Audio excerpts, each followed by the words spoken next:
Yes, guys, and welcome back to the Irish Hotspur with your boys, Dave and Jack. As you can see, in absolutely fantastic form, flying form today after that great pick-me-up result against Man City yesterday.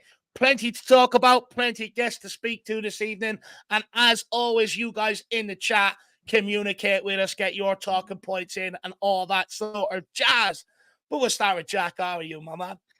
I'm doing good, Dave. A little sleepy today. I can tell that you were absolutely buzzing. Clearly, after that result, you needed it. Looks like it's wiped away. The previous defeats and everything from your mind and from your sort of anxieties around Spurs and everything. Clearly, you're behind the big Ange. Clearly, you're buzzing after that result. Good to see that. And time to reflect on it. Plenty of people who get to have their say, plenty of people who have opinions on maybe the upcoming fixtures, as well as maybe some of the returnees that are going to be helping us out in this sort of run, and see if we can start maybe climbing back up the table again in some sort of fashion. So if you got any sort of opinions on maybe the rest of the future on that game and everything, feel free to come on, have your say. Looking forward to the regulars. We've got Brad, Dermatron, Shaie as well. Big T is in the house, and hope to see some more come on and have their say. No, absolutely.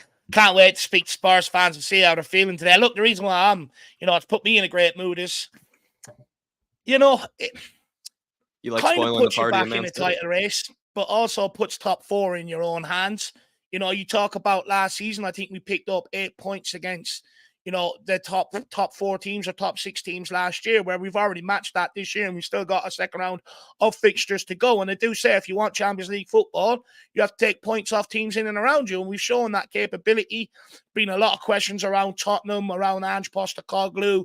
Is he naive? No, the guy's just an absolute genius. Yesterday was the litmus test for Ange Ball, and he's shown against all the big teams so far this season that it works. So for me, he's proven that he's the guy for Tottenham Hotspur going forward. Just a bit more work within terms of the squad, and we are set to go for next season. But I wouldn't write off an FA Cup run this season. But let's go in and see who's joining us in the chat this evening. Then I'll bring up a couple of talking points, and then we'll crack on with the guests. We start with Mr. Oosterreicher. Big up, Donovan. Hopefully you're keeping well. Headed to the gym, lads. We'll try and hop on at the tail end. Big up, you lads. And the flat cap army, come on, you Spurs. We never stop. That we don't, as proven yesterday, as proven with some of the late winners and goals we've already scored this season. You believe in the motto, good things happen. And what I will say, Donovan, it is the festive fixture period. I said it in the pre-match show, or the show for members. It's a period that throws up great results, and it's already started for us. So the festive picture is well and truly underway. We also have Moon One says, Dave, you're late. Look, I'm always late. Jack knows this. Jack's the one always on time. I'm always arriving. I'm neither on time. I think we're both late, Dave. I think I'm usually running on yank time of some sort. Like to pour my coffee right around show time. So it just comes with us. Sometimes we're good good sort of efficient kind of status. Other times we're just late. We like to surprise people. And look, what I would say, Jack, at least when we do come late, we're fashionably late, right? There's a bit of effort put in. We've got the flat cap. The beard is nice and trimmed. Your hair is always kept well. Sometimes mine is. So we're fashionably late, Moon One. So that's what I would say to that. We also have Scotty Hynam. Big up to all. Come on, you Spurs. Big up, Scotty Hynam. Great to see you in the building, my man. We've got Palace Haunter in here, West Ham fan, gearing up for the game. I cannot wait. You're actually going to get ripped apart, and I cannot wait for it on Thursday. I actually cannot wait. You got Paul Markey in here boasting. He says, I told you guys 2 years ago, play Gio as an 8 or a 10, and he'll deliver. Oh, ye up little bit. Now, two things on this, Jack. First of all, he did say it to us, so I'll acknowledge that. But second of all, it's what he does on the training pitch, which gets him kept around here. Obviously, under Ange Postecoglou, he impressed this season, which meant he was kept around. But in previous years, if he doesn't do what the manager asks, then you find yourself out of the squad. And I'll also say, Gio's done well the last 2 games, and I was saying to Jack last night, I even said it on the end of the watch-along, no problem meeting humble pie, but, for me, I want, with how long he's been here, I want to see this form continue all the way through the festive fixture periods up until the 1st of January. And if he does that, then I'll change my mind and say he can stay. But I think you'll also agree with me, Paul Markey. We shouldn't have to wait 4 years to see something out of a player.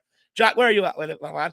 I'll Because happily admit to Paul that I've been one of those of little faith, never really been convinced fully by Lo Celso, and at the moment, in these past 2 weeks, he's shutting me up well and good. I mean, I've been happy to see that he's taken advantage of his chance here. I felt like he was just a player for me, Paul, that just was frustrating and confusing at times. Like when you just see him, be able to, kind of like put in goals like that, and then the same week, you see him unable to make a simple sort of through ball or, take too much time on the ball. He just was always to me like a bit of a confusing player, a bit of an inconsistent player. And I know you and I had these sort of debates in the past, like what the hell is Lo Celso? What sort of position does he even play? Where does he thrive in a system? All that type of stuff. And I'm happy to be proved wrong in these upcoming weeks. And I look forward to signing the apology form if he's able to keep it up for maybe a few more weeks. And if we climb up the table until Madison is back with some good Lo Celso form and some good Lo Celso performances, Paul, feel free to send me in that apology form with a little signature of yours on it. And probably the reason I would say that really I jumped on the Lo Celso hate train at some stage was just, the compilation reels that we were getting from Stop That GLC on Twitter was quite amusing actually at times. And it probably just really fully pushed me over the edge when it came to the Lo Celso kind of a hatred bandwagon. So Paul, I'm going to still not jump on the train with you yet when it comes to, him being a misunderstood player. But right now, I'm definitely being shut up well and good. And I look forward, if I have to at some stage, to signing that personal apology form to Lo Celso with your signature and stamp of approval on it. Yeah, look.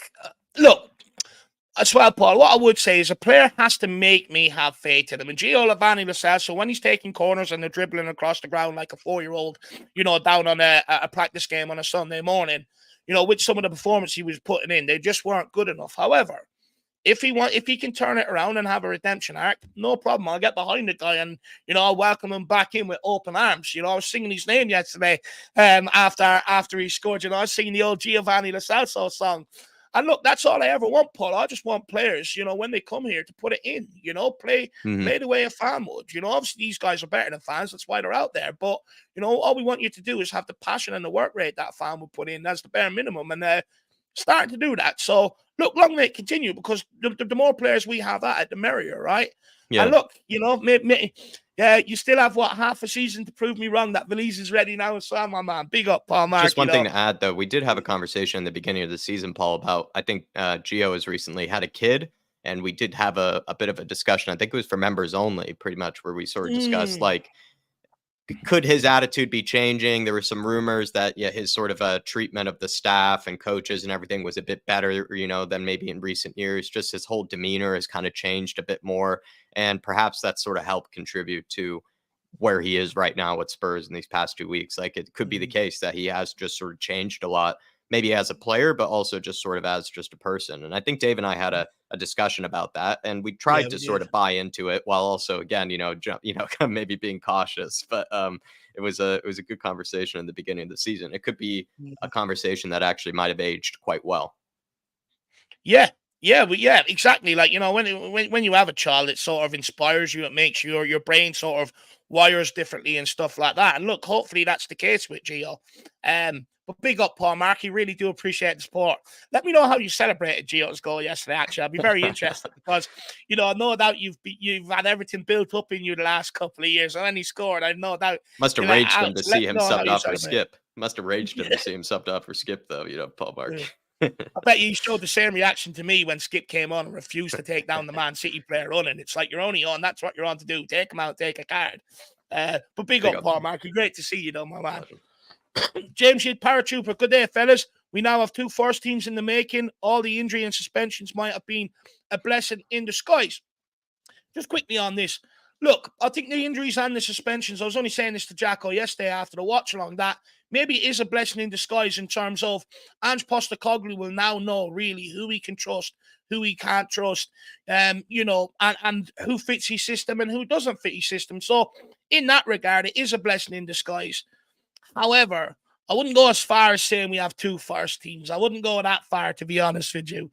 The Wolves game, the Villa game, the Chelsea game, I wouldn't go that far and say we have 2 first teams, because if we did, we probably would have got results out of them games. Who else have we got? Moon One also comes back, says, I just hope it gives the team a morale boost. I think we're all online with that. Dreadlock74, I knew we would battle them like Trojans. Great mega header at the end. Unreal match. Look, when them balls are floated in, it simply comes down to who wants it more. Ake didn't want it. Kulu did, and he got his reward.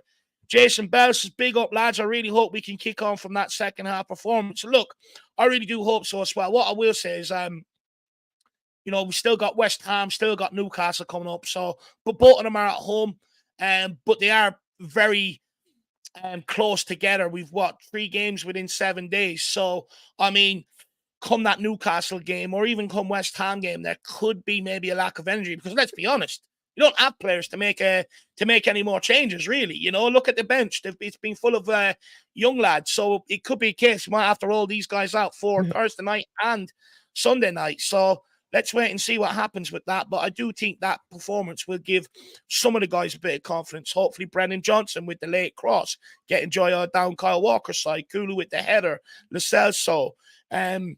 Hopefully Porro up against Doku, another litmus test for him. Can he play a right back? Stopped him in his tracks. The only joy Doku got is when Davies backed off him and allowed him to shoot. Leon Lego, come on, you Spurs, well done.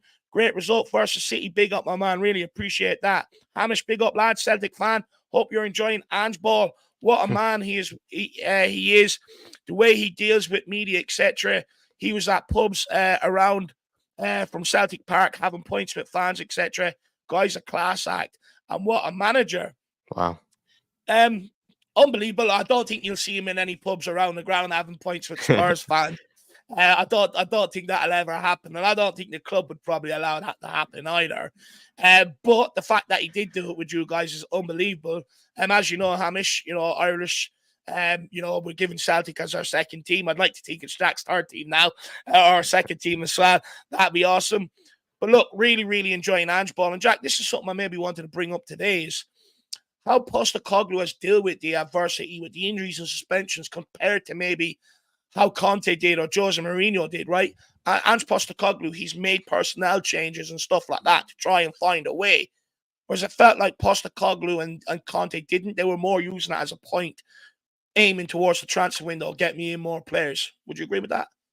Yes, I actually, when you started asking that question, I started thinking about sort of the times of Jose and Conte when they did have a lot of injuries and sort of a lot of just kind of squad issues at the time. It felt like they could have sometimes had handled certain interviews and press conferences a bit more like Ange did, where they just sort of kind of continue to double down in the kind of like, this is, what I've been brought in here to do. We're going to go through tough periods. Let's not overreact here. But yes, of course, we're disappointed to lose. But it always was with Jose and Conte.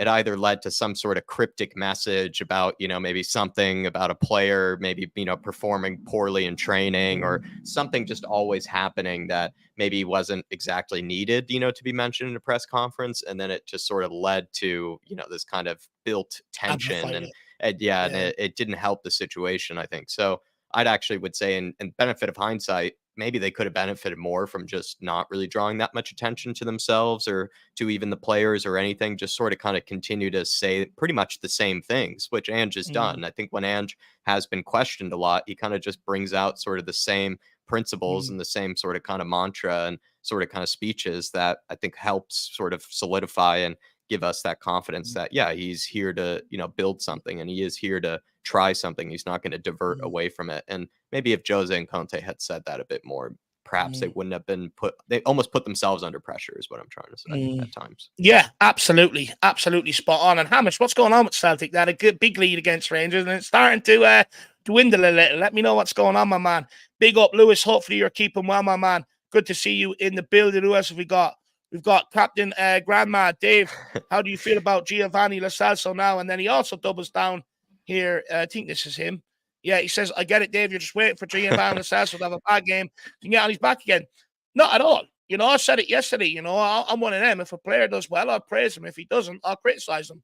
I criticized Gil yesterday, even though, I like the guy. I criticized him yesterday. I have no problem with it. See, this is the problem.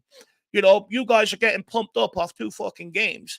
I'm sitting there and I'm trying to be objective about it. I'm saying, look, he's been here 4 years. I'm not going to sit here and, lock myself into a dark room with some white tissues and, off 2 games. I'm just not going to do it.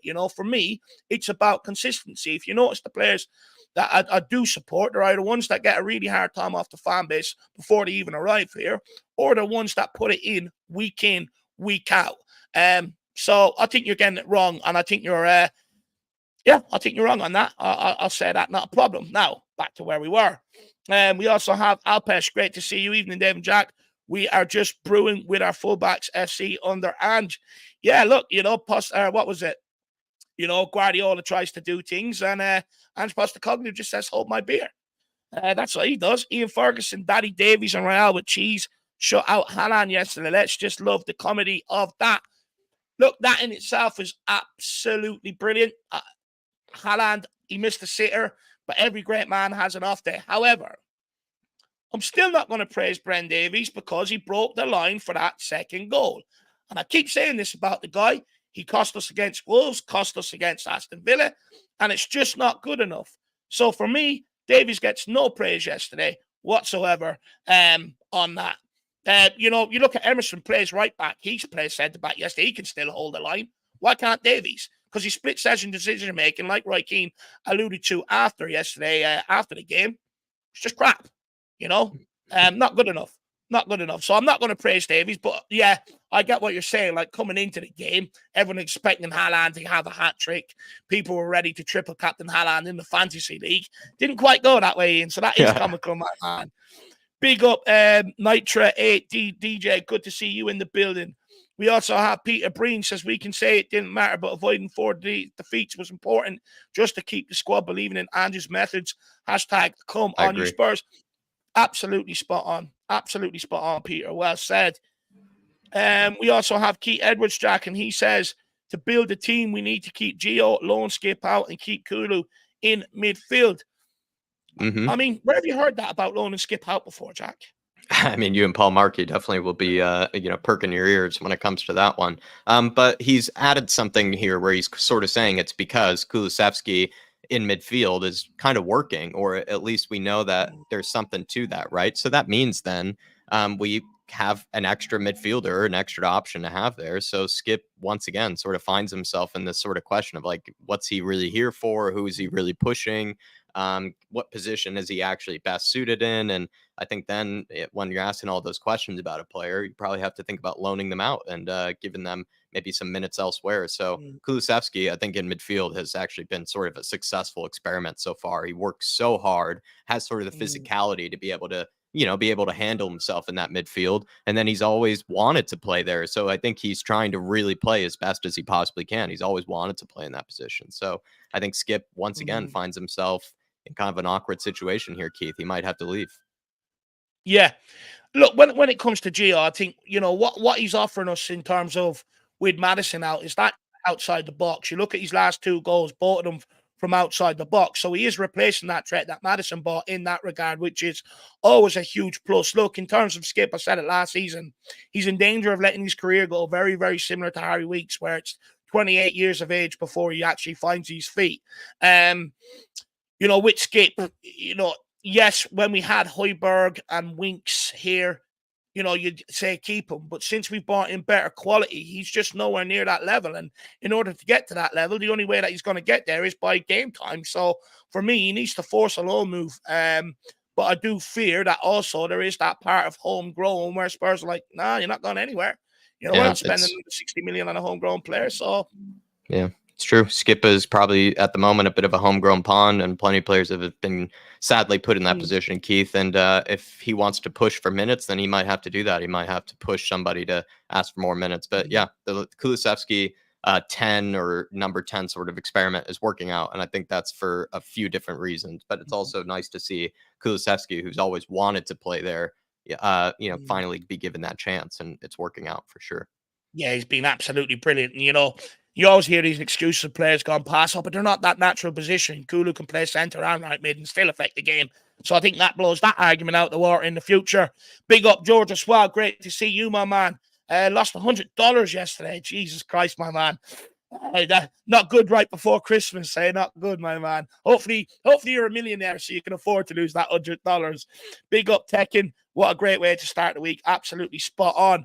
We have Superfence says, did you hear the negative commentary about us from Gary Neville yesterday? Constantly going on like we're about to lose, and why is City not beating us? It was so negative. He is so unprofessional. Look, Gary Neville, I'll be honest, I actually don't mind him as a pundit. I prefer him over Jamie Carragher. But look, these people don't believe. But also, we've said this time and time again, the media always try and paint Tottenham in a bad light. When it comes to Guardiola, right? Fantastic, mesmerizing, changing the way the game is played in England, this, that, and the other. When it comes to Postecoglou, naive, stupid. It doesn't take a genius to work out the media on that one, my man. And to say, yes, they didn't see that coming, but very happy to see it. Worried about Basuma. He's trying so hard to help the team. One guy that did see it coming was Dermo. He got a lot of slack in the pre-match build-up for it, but he did see it coming yesterday. He got his reward. But look, we have to beat West Ham. That point at City means nothing if we don't beat West Ham Thursday, Shem-Tem. Shem-Tan. Good to see you, my man. Welsh guy, great to see you in the building. How the City like them apples, rotten and sour. That's what they were. We had City crumble last night. Usually it's Arsenal crumble we enjoy, Alison, but we had a City crumble last night. Great to see you in the building, and hopefully you enjoyed that yesterday. Then we have King Hoddle, epic result in view of the circumstance. A call for Højbjerg to start instead of Gill. And credit to Ange for making the change at halftime. This performance will serve to give added belief to the players. Cojones, how many times last year did people say to me, Conte needs to make a change at halftime, and he didn't? And look, I'm not sitting there blaming Conte for everything, but, Ange Postecoglou showed yesterday you can affect the game with making substitutes at halftime. And I know a lot of people don't want to hear it, but Højbjerg changed that game yesterday. So all them Højbjerg doubters out there, where are you? Where are you? I want to see you come in with nothing but praise for the big man, the Sauceberg, after that game. But big up, King Huddle. Great to see you.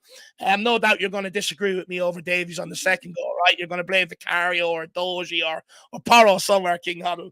I'm only joking with you, my man. Great to see you in the building. Who else have we got here?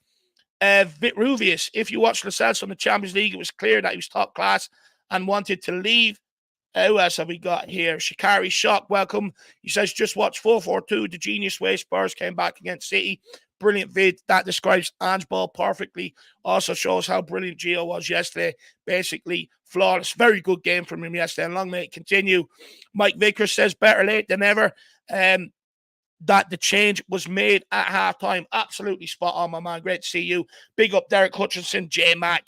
Great to see you as well. Salute to the both of you guys. Always in here. Big yourselves up. Bjorn as well. Great to see you back. Getting a draw against the best team in the world at their home ground with two fullbacks as centre-backs is just mental. Great to see you in the building. Absolutely spot on when you think about it. It is absolutely mental. Mark Cook, good to see you as well. Great to see you. Stuart D again. Does Gill need a round of steroids? Look, you can't bulk the guy up much more because then he'll lose that speed, that agility, this, that, and the other. He's just going to... Look, what I will say with Gill, just quickly, there's been an unfair narrative formed around him since we signed him, because of the time he was signed at and stuff like that. But you also have to remember yesterday, good piece of play from him in the build-up to the first goal, but he's also up against the best right-back in the world, who's pocketed the best wingers in the world, Dembele, Mbappe, and stuff like that. So we do have to have a bit of context when it comes to that.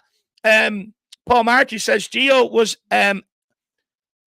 effed about by two managers. He now has a manager who trusts him, as do the Argentina managers. A large red breast whiskey to celebrate. Jack, what do you make of that point? Is it that he has two managers that trust him, or was it that Gio didn't want to play the way the other managers wanted to play? Could be. It's a mix. It's usually a mixture of a lot of things. I think Gio was at one stage given a decent chance under Jose Mourinho, and he took advantage of it for a period, but then sort of phased out. I think with maybe some poor performances, and also maybe just because he didn't feel like what Paul, I guess in Paul's eyes, he wasn't really being properly played in his real position, and maybe when his performances start to slip, kind of so did Gio's kind of relationship maybe with the manager and sort of the tactics and everything involved. Also, too, right, with the previous managers, everything kind of was about quick transitions and moving the ball quickly from sort of a defensive kind of standpoint to then, springing on, counterattacks and getting a lot of runners and a lot of sort of players forward quite quickly. And Gio maybe wasn't always that type of player. He's not really a guy that's going to cover ground, as quickly as maybe other players. He's a guy that likes to have the ball at his feet, likes to have sort of the game sort of a focus around him, and he likes to control sort of the patterns of the play. And so maybe means then that he probably didn't find, that the systems of Jose or Conte really suited him, because theirs was kind of more about, moving quickly and transitioning quickly from, kind of moments that the ball was turned over kind of in our half. And I think Gio probably was never exactly suited for that. He also seems like a guy that likes to sort of operate more in those half spaces, quick passes, quick sort of kind of movement with the ball. Not really somebody that's going to be switching play 40 yards and moving the ball in that sort of regard, kind of like other midfielders. He's always been a bit more, likes to play it on the floor, likes to keep it kind of short, and that sort of type of quick passing and kind of quick sort of movements and patterns and triangles. And we never really were doing that under Conte or Jose. It was always more about like one pass, two passes, and then you're in, sort of thing. And I don't know, maybe that never was his thing. And a red Also, breast whiskey sounds lovely.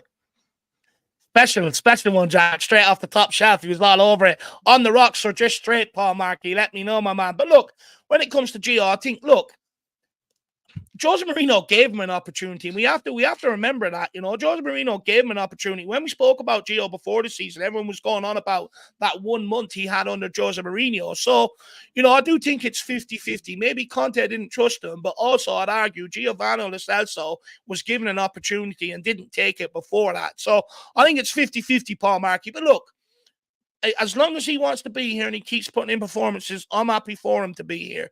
Where I'm not happy is when players are here and they're not putting in the performances. That's what upsets me, my man. But really appreciate this, Paul Markey. I know you're absolutely buzzing with Gio. And when Valise scores, you'll probably have a double red breast, my man. Good to see you in the building. Dark Sung G, good to see you, my man. Hopefully you're keeping well.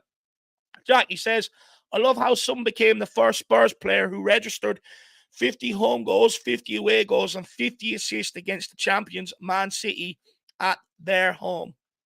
Sonny has broken so many records that I'm trying to figure out, probably, or maybe Dark Sun G at some stage can get back to me, what's probably his most impressive record that he's shattered. And one of the cooler things too, I remember, was when we looked at sort of the breakdown between Sonny and Kane, was the fact that they had scored and assisted each other almost equally, which I thought was kind of hilarious. And in fact, it kind of maybe underrates sometimes the fact that Sonny, right, he's not always playing, like I sort of said earlier with Gio, like this 40-yard switch of play, brilliant, De Bruyne type pass. But he is a guy that does have, intelligence when he's, picking up the ball. He makes the right decisions most time. And I think his hold up play, while it's not always, I think, the best or anything, I think it's sometimes a bit harshly criticized. I think Sonny does make good decisions with the ball, and he does know when to play it first time. He does know when to maybe switch it out wide. And I think recently in this season, he's been pretty consistent, I think, with his hold-up play so far this season. He has been reliable, more so than Richarlison. I think you can see a huge difference between him and Richie when the ball goes into both of their feet. Kind of Richie likes to sort of flick it, or, maybe just, to be honest, just kind of lose it. And Sonny does a good job in holding on to it. 50 goals, 50 assists, and also as well just shows to be a complete player in a lot of different ways, Sonny, this season. So I'm really happy for him, Dark Sun G, and I'm happy that he's part of the Man City killer crew, like with Kulusevski. Him and Kulusevski just love, tormenting Pep Guardiola and Man City. Yeah, absolutely. They absolutely love it, especially Sonny. And do you know what, Dark Sun G? Sonny came in for special praise off Roy Keane yesterday. He said, you look at some of the strikers around the league, right? They make one run, throw their hands up, slow to get back on side.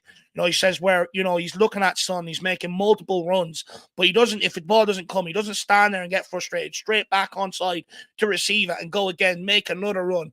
Absolutely incredible, Dark Sun G. Takes a lot of energy, my man. And look, unbelievable, 50 home goals, 50 away goals, and 50 assists. I mean, I don't think there's too many players that can say that, Dark Sun G. And look, I'm delighted for him, because there's a lot of talk about him last season. Is he getting older? Is his best days behind him? I think he's well and truly proven that, it was just down to injury last season, Dark Sun G. But good to see you in the building. I'm glad to see you're still buzzing. Also, big up DJ AK, Toxic Headshot. Great to see you. Don't worry, Dave. Rombom is back. I know, my man. Absolutely buzzing. I got out of bed with a pep in my step with that this morning. Absolutely love it. Mick Vickers says, Dave, you're a tough taskmaster regarding Davies. Stop making mistakes. It's not that tough at all. Just limit your mistakes. You know, if it was once every 10 games, I'd say, okay, fair enough. But it's 3 games on the bounce now. I'm sorry, but that's tough taskmaster then. I don't know what we're trying to achieve here. We have 123 Bus. Good to see you in the building. Great to see you. Who else have we got here? I want to make sure we're not missing anybody. Very, very busy in here today. Absolutely love it. Big up Phil Coys. Good to see you. Claude Murphy's with us. I love Ange. You must believe. Pep brought on 3 defensive players. Yeah, and it backfired, especially taking off Vicario. Brilliant. Big up Ange Postecoglou. Can actually watch Kulu playing Cam. He's much better suited. He's terrible, terrible winger. I actually like him as a winger as well. I don't think he's as bad as everyone makes him out to be. Nomad, good to see you. Praise for one man, and that's Ange. He never wavered. Absolutely spot on. Good evening, Mark. Good to see you. Ed Sweating also enjoying us. Big up, Jack Dave. Kulu looking better at 10, but who plays up top against West Ham? Does Gil deserve another start? I'll be honest.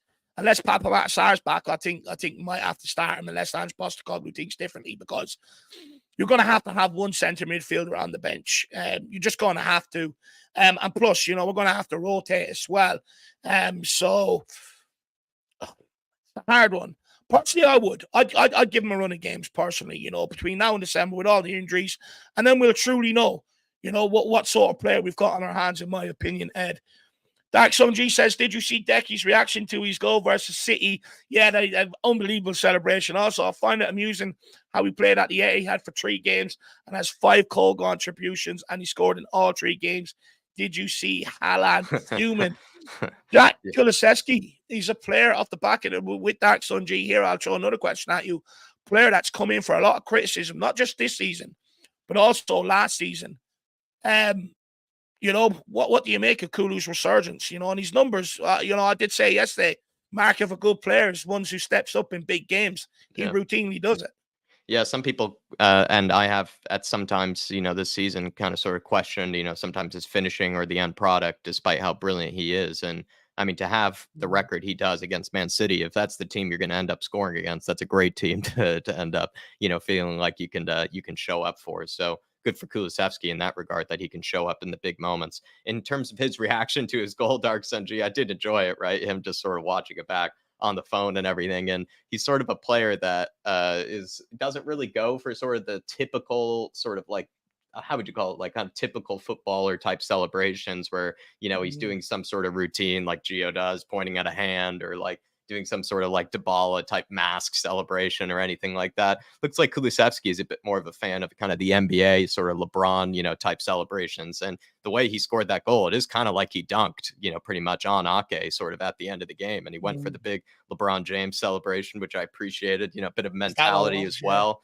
bit of mentality too. Who doesn't enjoy one of those? You know, maybe that seemed to, you know, come into, or that's become more popular. And when it came to Haaland fuming, I think it was quite funny that Haaland was so angry at the ref. I think secretly he should have been angry at himself, Dark Sun G. And when he tears off his man bun, I mean, he sort of does look like a L'Oreal model. He looks like a L'Oreal model, you know, going down the runway really with that glowing, blowing hair of his. But yeah, it was pretty funny to just see an angry Man City, a crying Pep Guardiola, and an Erling angry Haaland is always nice to see too. But Decky, he's such a humble player too. He even sort of like quickly just moved on from sort of his analysis of the goal to just talking about, you know, how he can improve his own game, how he should attack the ball more, things like that. He really does have a class mentality, Dark Sun G. That's what I love about him, Jack. Oh, lads, you know, that mentality, always wanting to improve, never happy, you know, with living in the moment. Absolutely love that from him. I'm delighted for him. You know, I've been a big believer in this guy.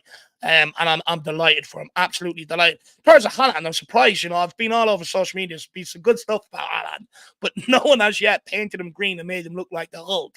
So I want someone to do that. That'd be absolutely epic. Dark Sun G, though, my man. Let me know what you think of what's led to maybe Kulu's resurgence, my man. But big up, really do appreciate the support, brother. Some quick fire welcome ins, and then we will start cracking on. Daniel Sandoval, great to see you. Along with, why is my computer? Now my computer wants to go slow. John Fitzpatrick, great to see you. We also have Rishi. lit Peaky Blinders hat. Thank you. I really appreciate that. I've actually got a nice one coming for Christmas. I can't wait to show it off. Good to see you in the building, though, my man. Dark Sun G also says Vic played really well against all of the big six. He's a god. Man United, Liverpool, absolutely superb. Arsenal, brilliant. Big saves, big moments, big games. That's what Hugo Lloris was not doing. Also, in other games, he's just brilliant with his feet as well. Adds that bit of composure, helps the back line out in that regard with being so good with his feet. Yesterday, good again. Sometimes, it made me a little bit nervous when the ball was coming back to him, but coolest man in the room. What can we say, Jack? You've been asking for this, Jack, right? You got a lot of stick when you went early on Lloris and said, look, we have to move on now. I saw an interview too, Dark Sun G, recently where James Madison was actually talking about Vicario, and he was asked, basically Vicario's form and everything. He kind of looks like probably one of the best keepers in the league. And Madison kind of seriously sort of reflected on that. And I think he was kind of like, yeah, I kind of think he is at the moment.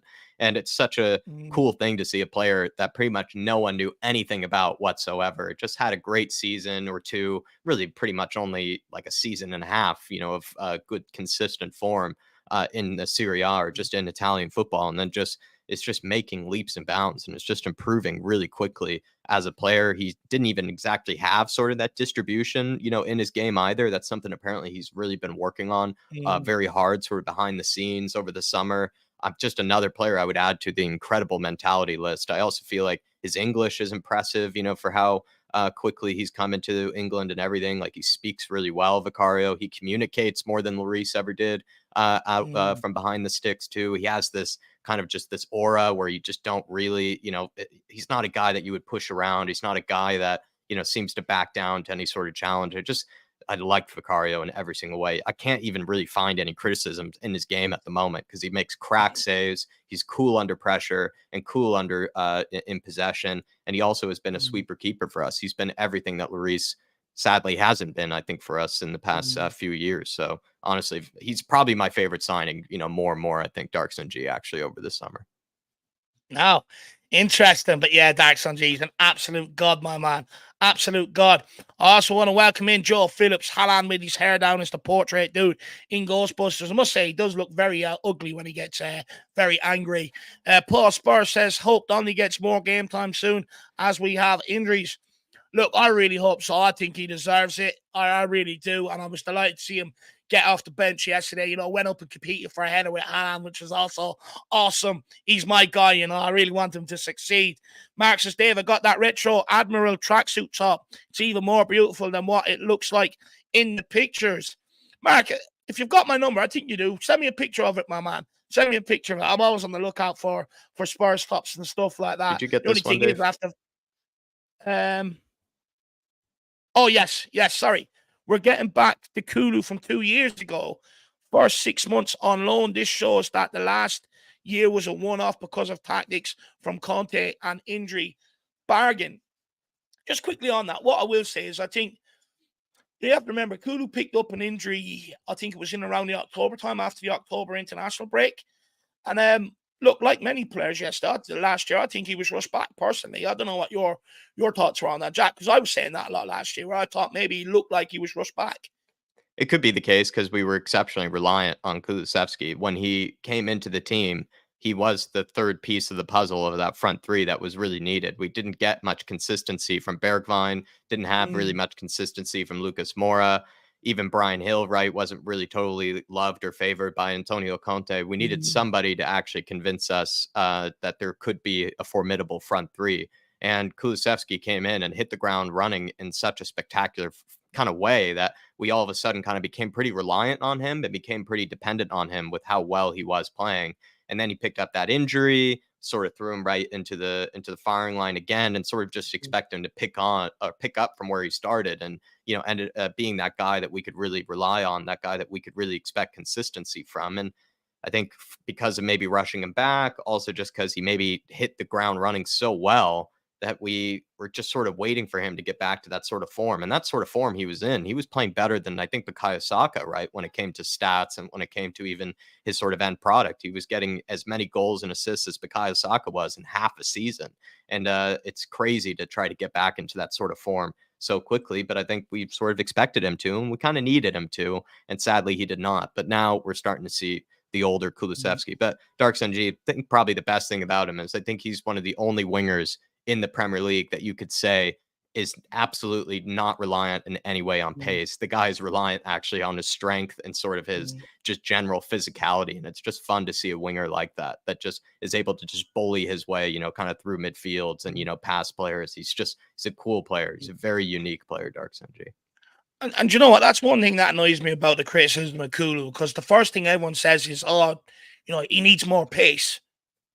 I mean, it's not something you can buy in a shop. And at the end of the day, he doesn't have the pace, but what he does have is he has the strength, and he uses that to the best of his ability, which helps him, which makes him really effective. It was like Harry Kane, right? That's similar to what Harry Kane did. He didn't have the pace, but what he did do is he used his body to the best effect he could to protect the ball.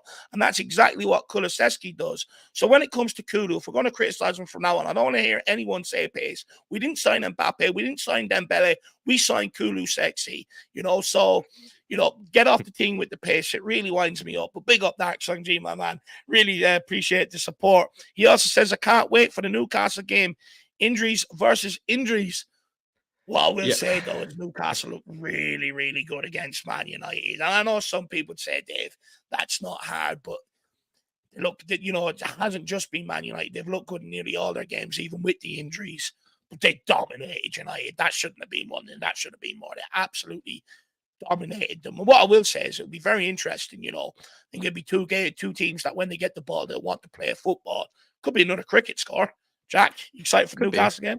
I am excited. I think Eddie Howe, similar to Ange, has actually been doing a decent job in getting the best out of what are kind of his third string, fourth string, kind of really deep in the squad depth charts kind of players. Like he's getting good spells out of Lascelles. He's getting good spells out of players like I think he's returned around, maybe Fabian Schär's career in a way, kind of Lascelles' career too. Just even bringing in guys like Livramento, who I'm not even sure featured all that much until now. Bringing in kind of Lewis Miley, players like that. I think he's done a pretty good job, actually, Eddie Howe, with all of the injuries. And actually, so is Ange. I mean, Ange has just a catalog, a book of injuries in every area, in the attack, in the midfield, in the defense. It's just not been easy for either of them. And they've actually done a decent job in giving teams good games and actually making teams really sweat still when they're coming up against either of us. So I think it will be an interesting game, and it's nice to see actually the playing field being leveled a little bit, because Man City didn't really have any injuries bar De Bruyne, Dark Sunji, and it felt a little unfair at times when they were just throwing on extra center backs just to rub it in. Absolutely spot on. Dark Sunji, I know you're pumped for that. I'd say your dad was happy yesterday, by the way. Liverpool winning 4-3. I mean, I was at the sister's birthday. I left, it was 3-2, and her brother or her fella, he's a Liverpool fan, and I was giving it all that before I left, and then I get home and they won 4-3. I was absolutely sick over it. Big up, Dark Sunji.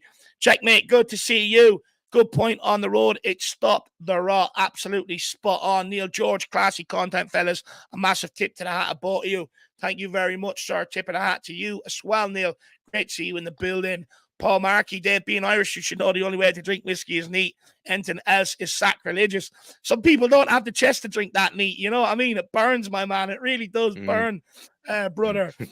Also, Sergeant, stressful. Imagine the quality of this team in 24-25. Exactly. What I will say is Ange is doing a good job with the likes of Davies and some of the players left over that we know need to be shipped on to bring new lifeblood into this team. He's doing a good job with it. But look, next season, after a January window where you'd obviously like to think we're going to sign a couple of players on top of the summer as well. Next season, we are going to be absolutely saucing, my man. I encourage everybody, get the lube, get plenty of it, before it goes out of stock. But big up, Sergeant Stressful. We also have Slim by Toast, big up one and all. Good to see you, Mr. Oxymoron. I haven't seen you in a while, but great to see you in the building, and really appreciate the support, Sergeant Stressful. But Jack, would you agree? You're sort of next season, it's going to be really, really exciting.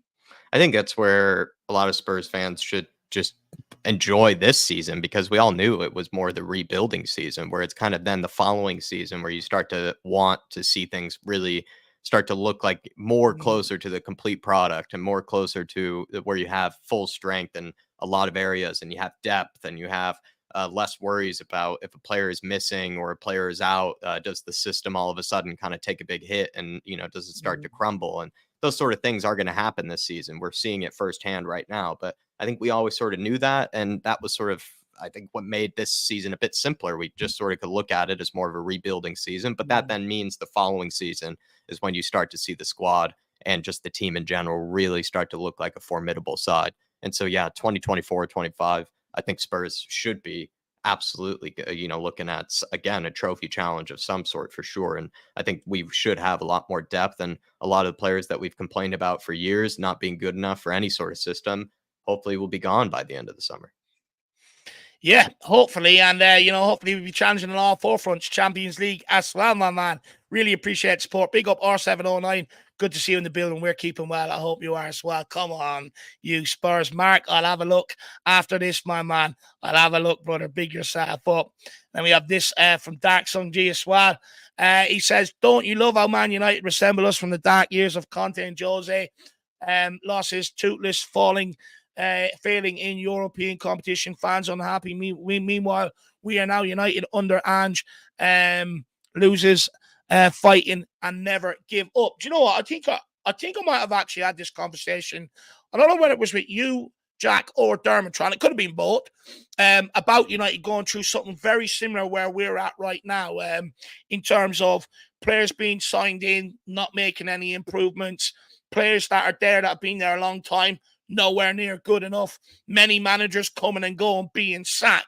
And look, we know the core root of it. It's your dressing room. Your dressing room's a huge problem. That's your biggest problem. But look, I'll be honest, it's great to see United going through it. Hopefully, we can capitalize on it at some stage while we're going through this, because it'd be silly of us if we didn't try to. But Jack, I think he's absolutely spot on. Or do you think United's problems are even bigger than that?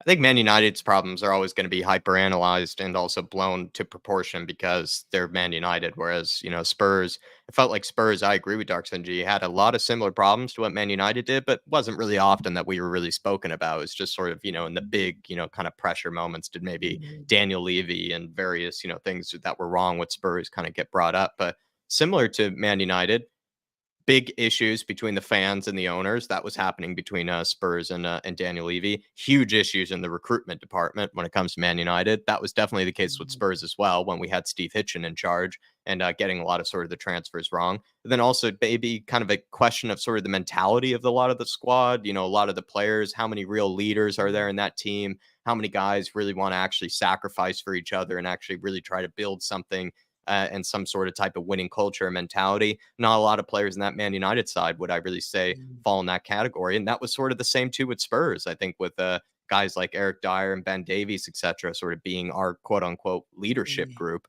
at the time. And it felt like there was something missing, in sort of that squad. So I think there's definitely at least three things in common: the owners, mentality of the players, and as well as also the recruitment was just all wrong back then, actually, at Man United, as well as with Spurs. And I think where it all went wrong was when they hired Woodward, a guy that was in rugby before that, brought him into football, started letting him handle transfers and, what signing of players they should be bringing in and everything. That's absolutely madness what went on there. And he single-handedly has absolutely ruined that football club. A bit like what Steve Hitchen done at Tottenham. When you've got the wrong guys in the wrong positions, it can have a real detrimental effect, Dark Sun G. But, what, they're bringing back Johnny Evans, relying on him. Next thing, John O'Shea, Gary Neville, Roy Keane, they'll all be back in there. It's embarrassing what's going on there at the minute, my man. But big up, Dark Sun G. Really, really do appreciate the support. But they're definitely I love feasting on Man United's bones, Dark Sun G. My man. It's always been very entertaining to feast on Man United bones and just watch them crumble. Always good entertainment. And you know what? Big up. Absolutely spot on. Absolutely spot on. Big up, Dark Sun G. And Baki, the reason why I'm bopping you out is because you're a rival fan and you're in here stirring up the shit rather than participating in the conversation. Only I'm allowed to do that, go into rival channels and whip them up into a frenzy. But on our channel, we will moderate it. So have a good evening and go and watch Liverpool content. But look, let's keep moving. We start with bringing on the guests now. The first guest is Brad Matthews. If everybody tuning in right now, over 200, you just could all smash that like button. We're in a massive fight with the algorithm. That would help. David versus Goliath, a bit like yesterday. And like yesterday, we want to come out with a result. So smash that like button. Also, feel free to send this out to family, friends, everybody else. We're less than 100 away from 13K. Absolutely a number I never dreamed me and Jack could ever reach. So if you can make that happen, that'd be awesome. And if you want to support everything we do here, or even join in the good vibes that you guys like when we're on the watch-alongs and all that sort of jazz, feel free, grab one of them channel memberships, get yourself immersed in the community, or like so many others tonight, Paul Markey, Dark Sun G, Sergeant, Keats as well, feel free to dictate the show with talking points via Super Chat if that's what you want to do. But we also understand Christmas right around the corner. Inflation is at an all-time high. So please, at least get your comments in the chat, get your questions in the chat, and we'll do our best to get through as many as we can. That's all we ask as part of the deal for the bare minimum. Now, let's get into it. Big up Rick and Rio as well. Good to see you. But let's get on the one and only Brad Matthews, and let's hear how his day went yesterday. Brad, how are you, my man? Gentlemen, hello, everyone in the chat. Yeah, brilliant. I mean, life, eh? It's very strange. This time last week, I was had no money, was living on peanut butter sandwiches, and Spurs lost against Villa. Yesterday, we had a great result at Man City. I won £500 in a bet on the game, and I'm dining on pizza and ice cream. So, yeah, that's how life can change in the space of a week. So, yeah, I'm good, thanks. Very, very good. That's what happens when you come up against Man City, Brad. Everything just seems to go well for Spurs and for Spurs fans. It was a bit nerve-wracking because I had the bet on the Bet365, and other apps are available. And when we went 3-3, I wanted to cash out. One, because I wanted to make sure I got the money, and two, because I wanted to win the game. But when I tried to get onto the app, I couldn't get on the app. It's just rolling around. So I'm trying desperately to get on it.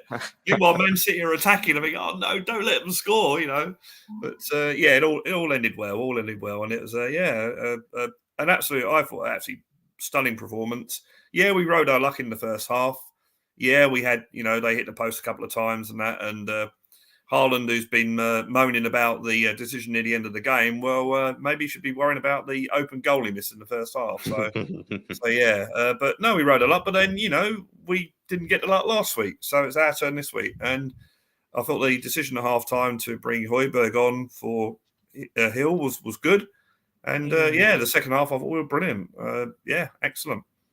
And speaking on that, the second half impact, some have even said, I think even Pep Guardiola more or less admitted that Spurs kind of won the second half. Would you agree with that? That Spurs actually were at least much better and, close to on par with City in that second half? We outscored them.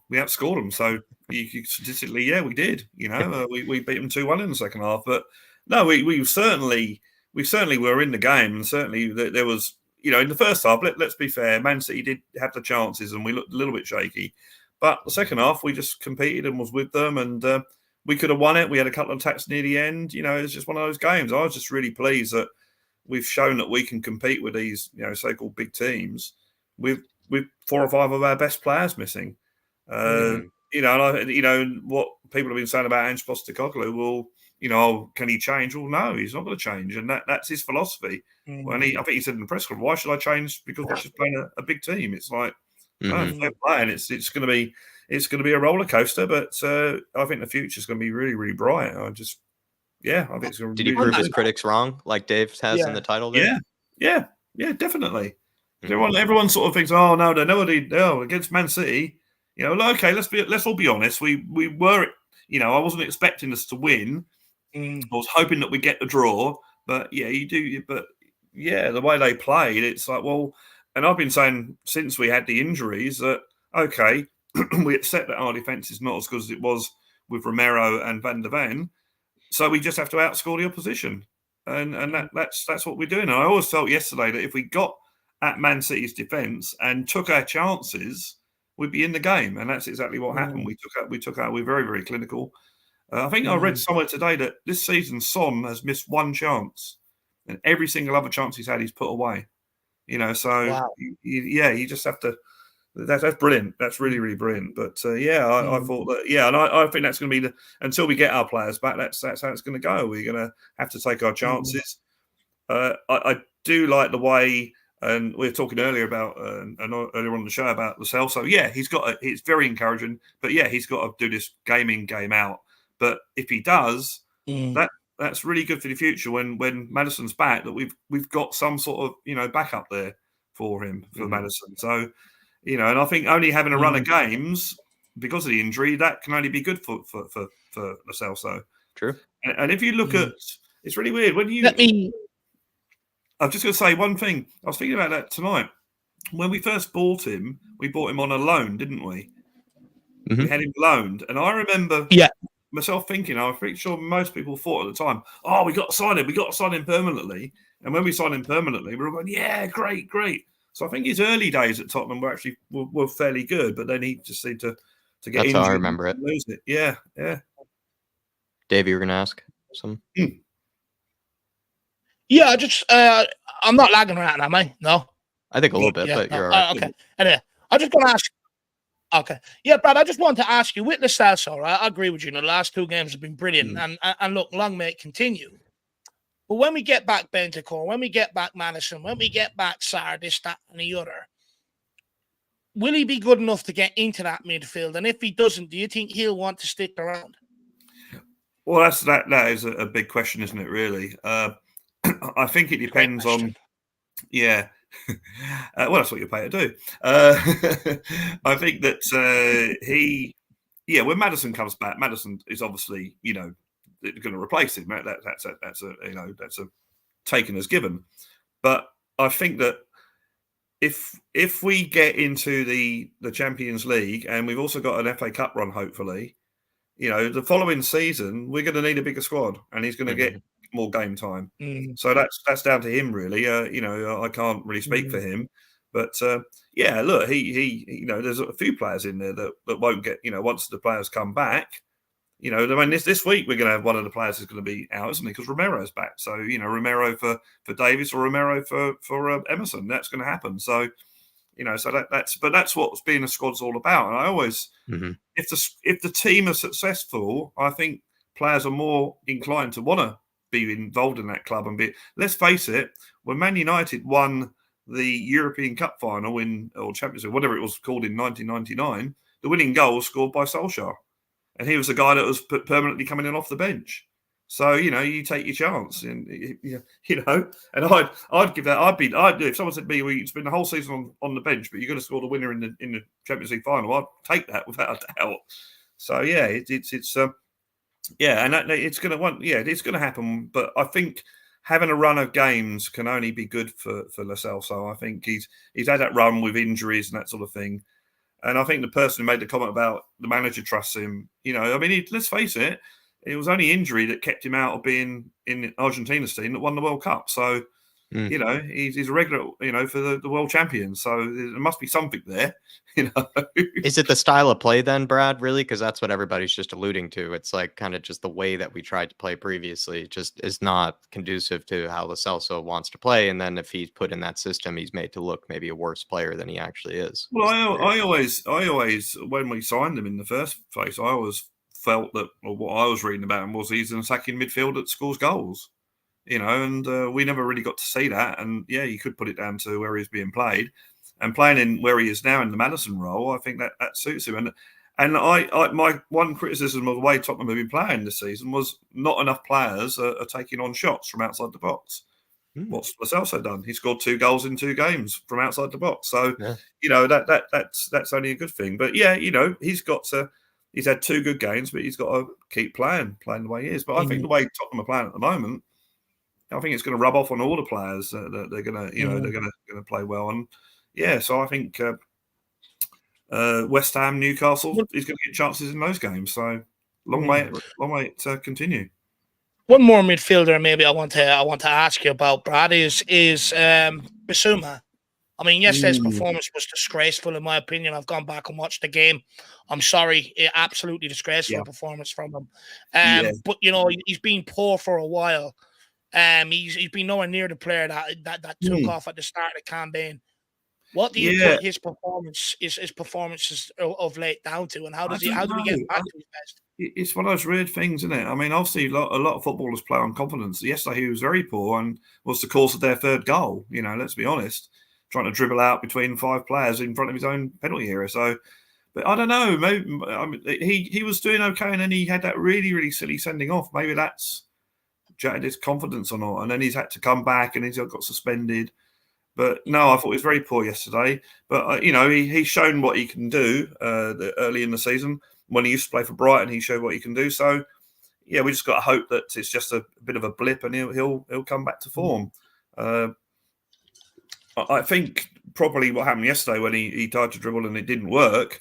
Earlier in the season, he was doing a lot of that as well, but it was working all the time. So maybe that's dented his confidence a bit. But we certainly need an in-form Basuma in this team.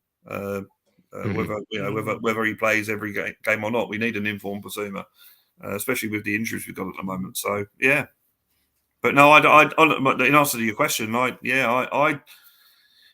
players have run in and out of form, don't they? It's just one of those things, and maybe it's just a confidence thing.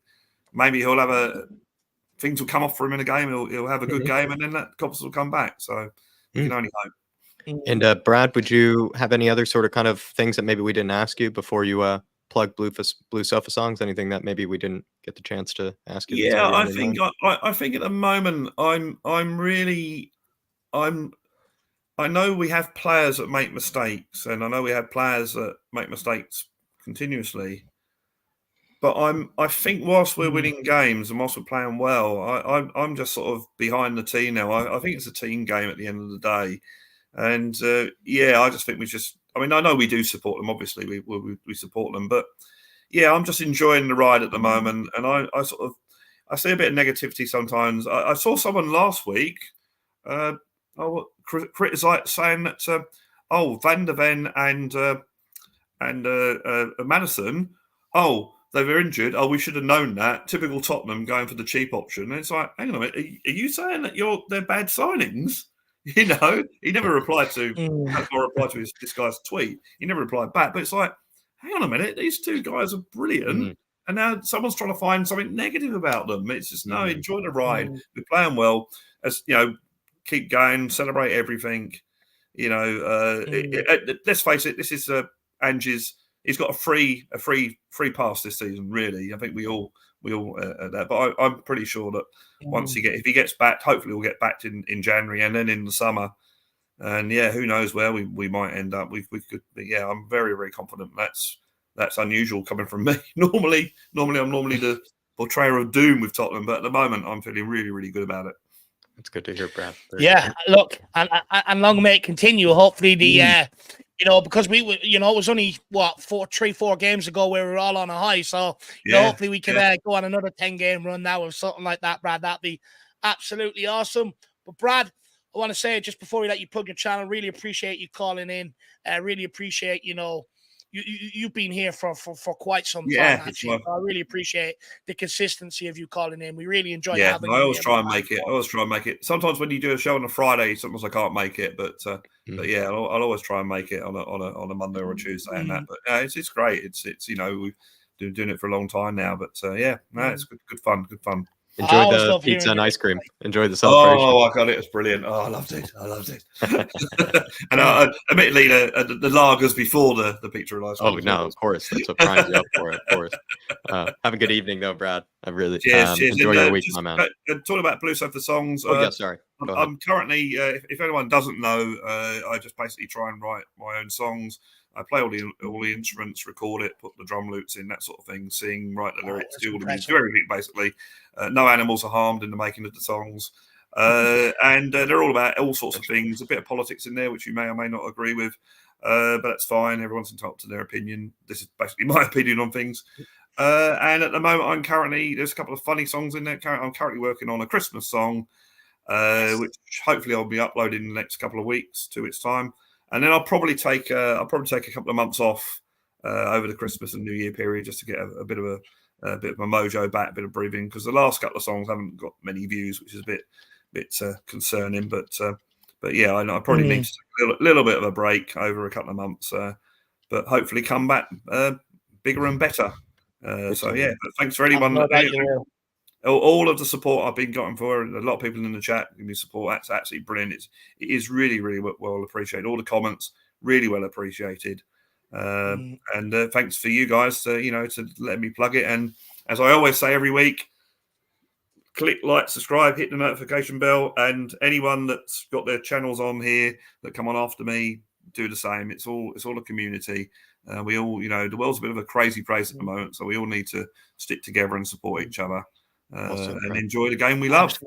Well said, Brad. Absolutely. Top man, Brad. Top man. Really appreciate you, my man. And we'll speak again, I've no doubt, very soon after the West Ham game or after the Newcastle game. So yeah, well, I'll be watching. That's the second game of my suspension because I sold my 2 tickets. So as you said earlier, I run out of money. Suspension. So that's the second game of serving my suspension. But I'll be back for the Newcastle game on Sunday. But luckily, it's on Amazon Prime that game, so I'll be able to watch it. So. Okay, very nice one. Very nice one. Nice one. Have a good evening, guys. Have a great night, guys. See you, sir. You, my man. Bye. Enjoy yourself. Do you know what? I just want to say it to people, absolute genuine guy, not a bad bone in his body, absolutely really great guy. Please get over and support Blue Sofa Songs. I've known this guy for a long time. He's absolutely so genuine. So big up. Say hello to him in the stadium if you see him too. Say hello to him. He's a nice guy. He'd be happy to talk Spurs with you. Good man, Brad. For sure. Only got about an hour. Yeah. Yeah, just quickly, big up me as well. Great to see you in the building. Good to see you in here. Who else was there? Phil Coyce, I'll ask Darmo about your Basuma question, your point on Basuma. Ribsy bigging up Skipp as well. Good to see you in here, Ribsy. Can't wait to speak to you, my man. And then there was Mick Colville as well, who I wanted to say hi to as well. So good evening all and welcome into the stream. But look, Jacko, we'll keep moving. Yeah. I was going to say you got about an hour left as well, Dave, till you got to go anyway. So, keep it moving. Yeah, let's get on the Tron and let's hear what he has to say. Big up, Derma. How are you, sir? I am doing all right. I am a happy little bunny. Proved everyone wrong. I could sit here with a smug face, but I'm not Jeremy Clarkson, and I'm not going to do that. But just bow down to Dermatron. Do the Muhammad Ali. I'm going to take the inner Muhammad Ali in myself and just think after the rumble in the jungle when he beat George Foreman. I told you. Very humble of you, Dermot, to relate yourself to Muhammad Ali after a draw with Man City. Very humble I am of you. the greatest. I am the greatest. Do you know? And don't let anyone tell you any different. Dermatron is the greatest. But I bow down to you two lads above me. I bow down to you and Dave. You're like the top of the lot, and I'm just below you. But yeah. How about let's agree to maybe we'll bow to each other next time, Dermot. Maybe if you get your next prediction right. Yeah. But I mean, the game, you and I sort of had a conversation with Mia, and I think a lot of people had various takes on how that game was going to go. But those that maybe had a bit of hope, it was sort of just clinging on to the fact that I think you and I sort of put it like the magic, sort of football gods will always shine on sort of Spurs whenever Man City comes or whenever we go to their place. And is that what happened here? Just the football gods shining on us against Man City? Or is it maybe Ange getting it right and actually, maybe deserved in a sense? It was Ange getting it right. That first half, I've said it quite consistently. You have to take your chances in the Premier League. If you don't take your chances, you will get bit in the ass. It happened to us last week. Man City didn't take their chances, and we bit them on the arse. Ange saw that. It was a masterclass by Ange. And that proved me and Dave said it earlier. We knew what Ange was about. We've seen what he's done up at Celtic, how he sets up teams, how he changes stuff at halftime, how he can see ahead what needs to be changed before we do, for fans do. Ange is about 10 minutes ahead of us. And he realised, right, I've got to bring Højbjerg on. I've got to take Brian Hill off and change the game completely. And what he said to them lads at halftime, he shouted at them, he's angry, but believe in yourself. We're better than these lot. And I described this match like to Rocky IV. And there's that sort of Rocky, when Rocky walks into the ring, you know full well he might lose. But he's got this, you're willing him. And that's the thing. You think yourself, you're as good as these lads. Man City are not a machine, they're a team. They're beatable. We can beat them. And once you've got a manager giving you players like that, You can't help to go out and perform. I watch him. He makes me give an extra 10% more on my shows. He inspires me. He inspires Dave and Jack and everyone in the chat. You love the man. When you think you can't love Ange anymore, you just look at him and think, do you know what? I love him more. He really is the Bill Nick, reincarnation of Bill Nick, Keith Birkinshaw, Terry Venables, and Arthur Rowe rolled into one. And we've got a genuine genius of a manager. Honestly, we are so lucky to have him. We are so lucky. Yeah, I think, look, if you're coming back after the weekend, I think, most people will come off the back of that. And if you look back at the teams we played, United, Liverpool, Man City, Arsenal, I didn't want to say them, but, big teams, we're getting results off them. We've already picked up the same amount of points off big teams as we did last season across the whole season. So it's absolutely a massive improvement. I think everyone can agree now, let's stop this talk about being naive, about the high line, about the tactics, embrace it more, and let's call for more squad rotation. But Dermo, I want to line up a question for you. I just want to say a big up to Drew Zilla this evening. Member for 3 months, my man. Really do appreciate the support. Big up, lads, he says. Big up to you. He's a massive fan of Sean as well. He's always over there as well. Big up, Drew. Really appreciate you tuning in, my man. And hopefully one day we'll get you on to have a word with you. That would be the ultimate goal, Drew. But good to see you in the building. Dermatron, I want to I've actually lost Finn's comment. I'll go back up again in a minute. But Dermot, one player I want to ask you about is Ben Davies. Now, Emerson Royale as well. Now, of course, we know they made up the centre-back partnership the last couple of games. However, the big man, Rombaum, is back for West Ham. Who drops out? Who misses out? Davies, who's been at fault for 4 goals over the last 3 games, or Emerson Royale, who we don't know whether he can play left side of centre-back or not? I think you go for the lessers of 2 evils. You drop Ben Davies, obviously, because he's the one that's made the mistakes. Emerson, look, people got to realise we have Emerson made mistakes on the ball yesterday, though. Yeah, I know he did, but just to be fair. Yeah, we've got a back full of fullbacks. We've got a back full of fullbacks. Let that sink in. All of them are fullbacks, wing-backs. Not one centre-back between them. What Emerson has done for the last 2 games has been remarkable. For a position he's not comfortable in, he's not. Thank you very much, whoever sent that in, Street Jimmy. I love that. I want you to be centre-back, Dermo. No, I think that's a bowing emoji. I think you might have sent it a bowing. Yeah, he did. Good. See, there you go. It does work. Look, I'll probably get the result wrong next week, so I'll have egg on my face. So there you go. I'll come back down. But look, you go for the lesser of 2 evils. I think Emerson's done all right. Emerson hasn't done. He made mistakes yesterday, but a lot of them made mistakes in the first half. Nobody was perfect. And you look at Ben Davies, he was at fault for the Wolves goal. He was at fault then for the Aston Villa goals. He was at fault yesterday for playing the player on side. I think you need to drop him and look and play Emerson and Romero. I think because they're both South American as well, they can talk to each other. They have a South American understanding. I think that would be a way of going to it as well. But I think it's important who you play in front of them as well. And I think you've got to start Højbjerg on Thursday instead of this. Yeah, I would drop Basuma and put Højbjerg in there. Højbjerg was fantastic in that second half. Changed the game, right? Changed the game. Now, me and Mia have this discussion, and I was beginning to agree with Mia about selling Højbjerg next summer. Coming around to her idea. After that, like yesterday, that totally blew that out the water. Come on, Dermatron, cop yourself on. Come on, cop yourself on. You're a Højbjerg fan. Come on, he's the Danish destroyer. He came on and he changed the game for me. And look, I think with Basuma as well, I think Bowdy's right. It's all to do with confidence. And I think him doing that silly dive did knock his confidence a bit and probably got a bit embarrassed with it as well. But look, I think you put Romero in for Davis and you put Højbjerg in for Basuma. Interesting. People in the chat, please let us know whether you agree with Dermatron's change on that one. Would you bring in Højbjerg for Basuma?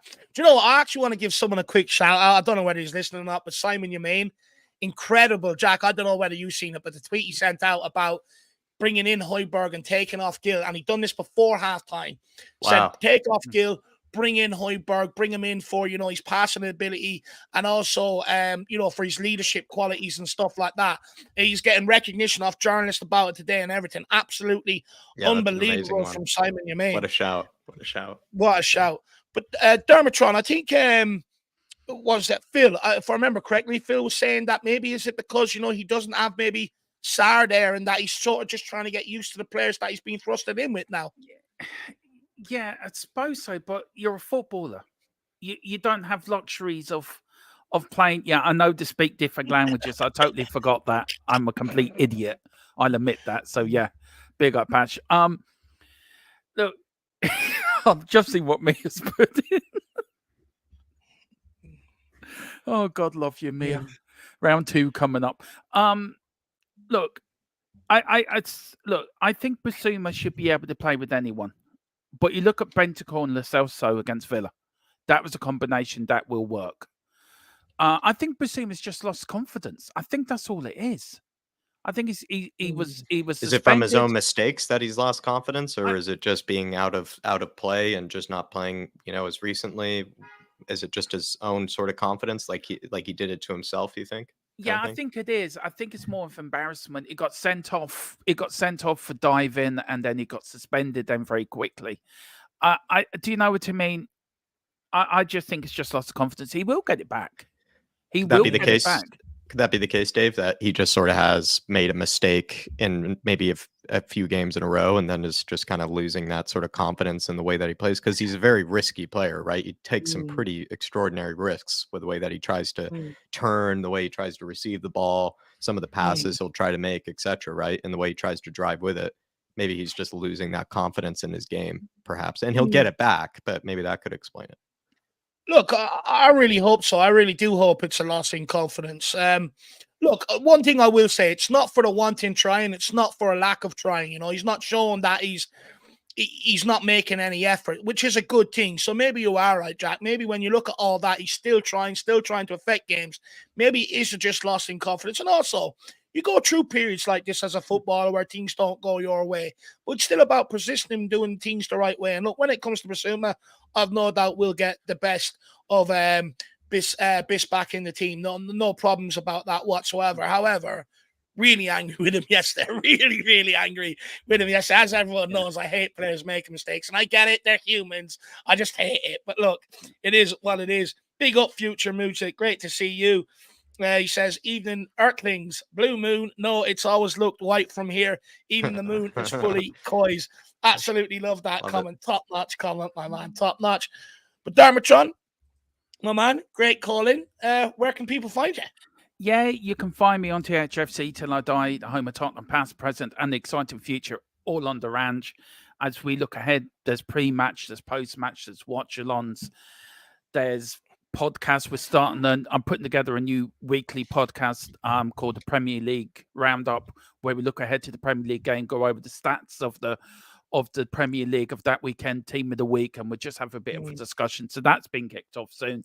Yeah, and Philip's back on Thursday, so I'll have my partner in crime back with me as well as he escapes Colombia with me as Jaffa Cakes. And do you know, just I know I'm not right in the head, but I don't really give a shit. You know that. You know me too long now, Dave. You know that. You do make me laugh, though. I'll give you that, man. You do put a smile on mine, and I'm sure many other people's face out there. There's a few there thinking, "Will this Egypt actually get off the internet?" No, don't say that. Don't say that. Be nicer to yourself. Yeah, look, but if you like what I have to say, please come over. We are on the march to 2K. We'd love to get there, and also please get over to Mia's channel as well, as we both tried to get to 2K. Get these guys to 13K. This is the mothership to my channel. Always has been. These guys gave me the confidence to come on. Jesus, nearly 2-3 years ago now. And it's gone on from then. So a massive thank you to you two for everything you do. So come on, you Spurs. The mighty Spurs will roll on, and mighty Ange will take us to glory. Just you've heard it here first from the mighty Dermatron Ali. You will bow before me. I am the greatest. Well, Dermo, I suppose we'll end you on that. I don't think you'll come up with a better line than that. So we'll see you again very, very soon, sir. See you Thursday before the West Ham game. Oh, definitely, yeah. I'd see you Thursday. Can't wait for the pre-match pump-up. Looking forward to that. Get the old gang back together.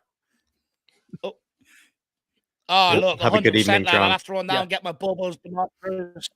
Yeah, have a good evening, Sean. See you soon, my man. Oh, very quickly, breaking news. I'm lagging again. Dino the Dinosaur has been arrested for illegally betting on West Ham are going to be relegated out of the Premier League. Tottenham don't have to play them. There's 6 points officially be given to Tottenham because West Ham are bubble-blowing idiots. Good night. Yeah, they should get a 10-year ban from blowing bubbles, Dermatron. Yeah, That's what they should get in return.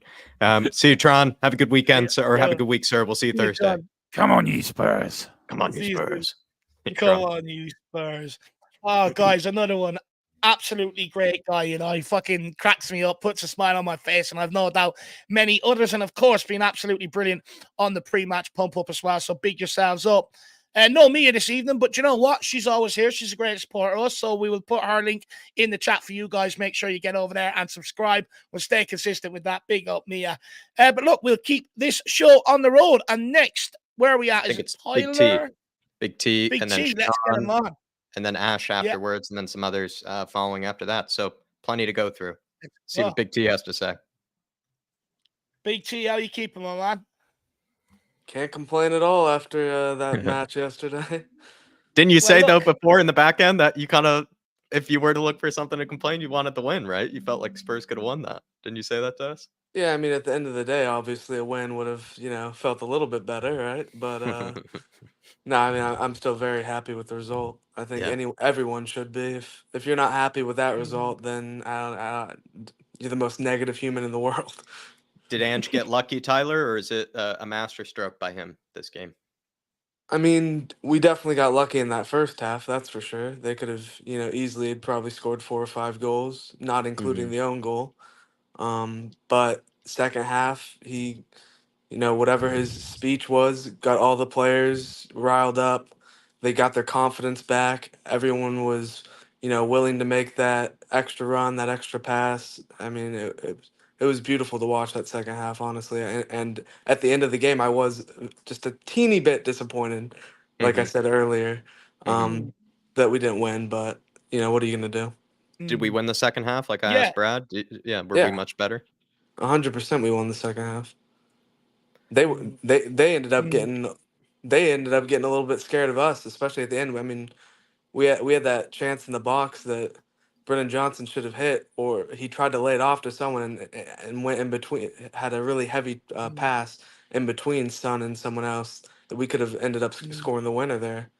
But if anyone was going to score another goal, it was going to be us. Yeah, I agree with that. I definitely agree with that.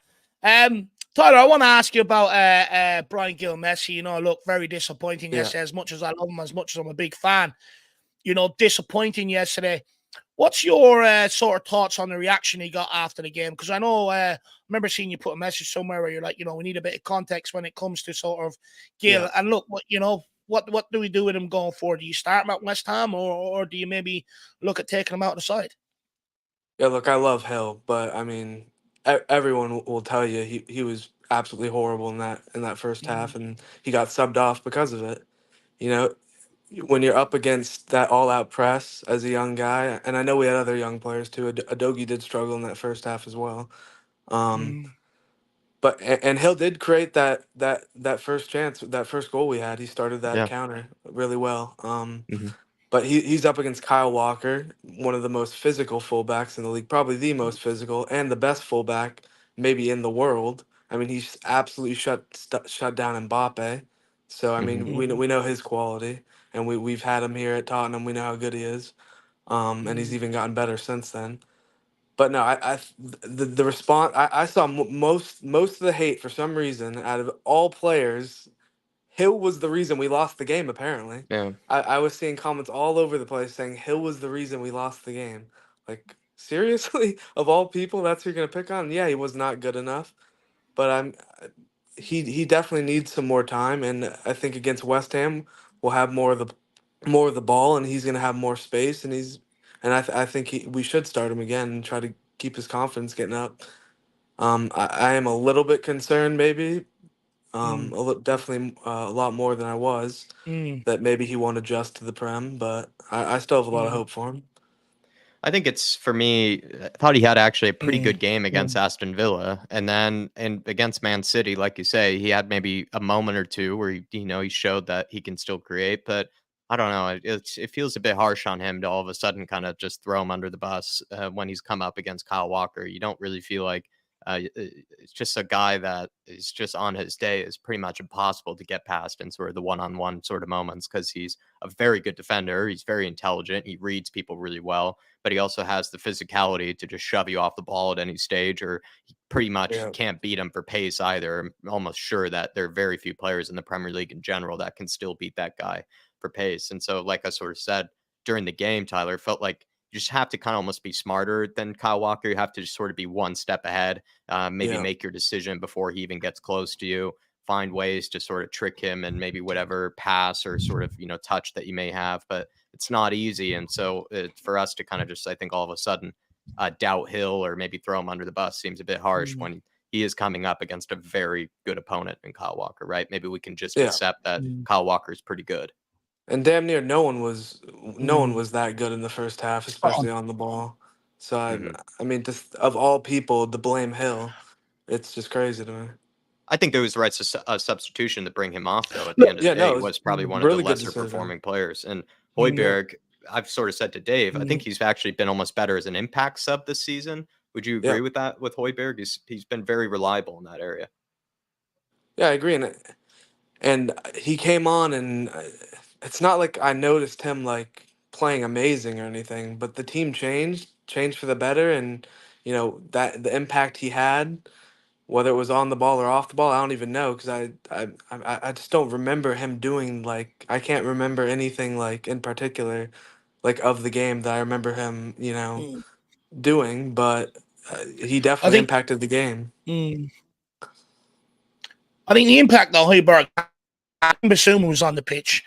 You could see sometimes two, even three City players going with him. They were looking, get the ball into Basuma, we're going to tackle him and we're going to take the ball off them and run at Ben Yeah, Davies and Emerson. It was sort of a similar tactic that Arteta has applied against us in the past. But when Højbjerg came on, they sort of didn't do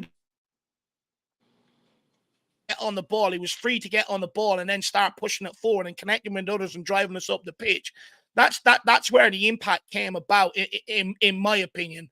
But look, absolutely unbelievable from impact from Højbjerg yesterday. Delighted that he yeah, came on and changed the game. He just allowed us to sort of just gain a bit of possession because in the first half, Emerson shit and sloppy on the ball. He's the same. Porro the same. Adoji the same at times. Vicario, Basuma, they were all at it. Everyone was just too slow on the ball, and we were playing ourselves into a lot of trouble. But with Højbjerg, I don't know, it's almost like City thought he was shit, and they just allowed him to drop on the ball and I just have that start theory playing, too. which was a massive pack. But I'd also argue, Tyler. I was very angry at halftime yesterday because although I get that City were always going to be better than us in a footballing sort of sense, I just felt like, when you go up against these teams, okay, but you have to outwork them. And I felt like we did not do that. But when Højbjerg came in that second half, I feel like we outworked them. yeah. I mean, and we were sprinting all over the place in the first half. It's not like we weren't pressing; it just wasn't effective. They were still able to pass around us with ease, and their press was spectacular. I mean, our guys were completely rattled. I mean, Emerson, Porro, Basuma, Johnson, Hill, Adogi, they all gave the ball away like crazy. I'm going to give some respect to one player, which defensively he wasn't good, obviously, but Davies on the ball for some reason yesterday. I don't even think he made a Yeah. mistake. I don't know how, but I don't think he made a mistake. No, Do you know what? I know he I passed mean, back a lot. Obviously, he wasn't really mm, going forward, but he didn't make a mistake on the ball. And that's important against City. do you know what? Yeah, Me and Jack, yeah. Jack, me and you were actually joking about that yesterday. It's like him and Emerson have switched roles or something like that. That Davies was good on the ball and stuff like that. Then Tyler, answer the question that I asked Dermot. Then on off the back of that, who do you keep in beside Romero? Then Davies or Emerson? yeah. I mean, Emerson defensively, he's really solid, but Who are you gonna? I wouldn't put Emerson or Romero on the left. I think you have to go with Davies, even though his defensive Mm. errors and positioning has really cost us in the Wolves game, the Villa game, and the City game even. But I think With a leader maybe he'll be. beside him, with a leader beside him like Romero, do Yeah, you think that maybe I he might not make them mistakes? yeah, I think he'll be a little bit more composed. I think he'll be a little smarter. I think you Mm. have to go with Davies. I mean, I think he's been really poor this season defensively, especially like I said, positioning and decision making. But I think you have to go with him. Mm. Mm, Mm. mm. Yeah, I think so too. I think so too. Tyler, last question for you. One I seen today, reports from some publication. They're saying that Galatasaray don't want to continue. They're trying to send Ndombele back this January. What do we do with him? Do we try and reintegrate him, or do we just get him gone now at all costs? Yeah, no, I mean he's got all the talent, but it just doesn't have the work rate. There's no reason to keep it up with him. This was his last chance in the summer. He had the whole Yep. summer to. I know he didn't get a chance on the pitch, but if you don't impress in practice and you don't show effort, especially in preseason, you're not gonna find the pitch in preseason. So he's got to go. And look at Lo Celso. I mean, he's gotten his chance now. He's taken it fully. Preseason, he was really good. And now look at him. It's only 2 games, right? So I'm with Hmm. you, Dave, on that. We still gotta. I want to see consistency from him, right? I'm not getting I'm not getting ahead of myself and saying he should be a starting midfielder now. I see a lot of people saying that he should be starting even when Madison comes back with Madison, Lo Celso, and someone else. If he continues this play, I mean, I could see him, because I think in an 8 position he's actually better than in the 10. I think his work rate's really good, and Mm. defensively, I Hmm. think he's actually fairly strong. Um, Yeah. I'd like to see him a midfield with him, Basuma and Madison, or him, Basuma Sarr, or Bentancur. I think all of those midfields would be strong.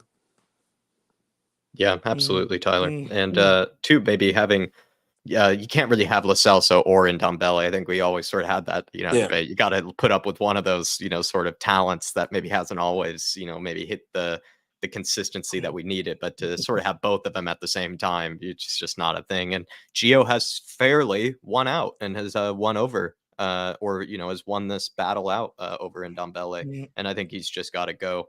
I don't know how we'll be able to move him on, to be honest, because the fact that he can't get his career turned around at a club like Galatasaray, which is just full of these kind of like forgotten mavericks of football, like the fact that he couldn't figure it out over there, I think is maybe a sad sort of situation where Mm. it's just sort of doomed for him, and I think it's doomed for yeah, Spurs. I think we'll only be. I don't think we'll ever get like an actual transfer offer. I think we'll just have to find some other club that are, I guess, suckers enough to, to take him, as a chance on a loan of some kind. But it is sad to Mm. see, really, in his case, because at one stage he looked like a player that actually looked kind of happy, and he did look like he sort of was enjoying his football at one stage. I guess that was under Jose, but I don't know, like at least in comparison to Lo Celso is just he offers so much more than what Tanguy will. I think Tanguy is just showing he's just going backwards and backwards and backwards and backwards, and there's Mm. no point in trying to revive Mm. him, sadly.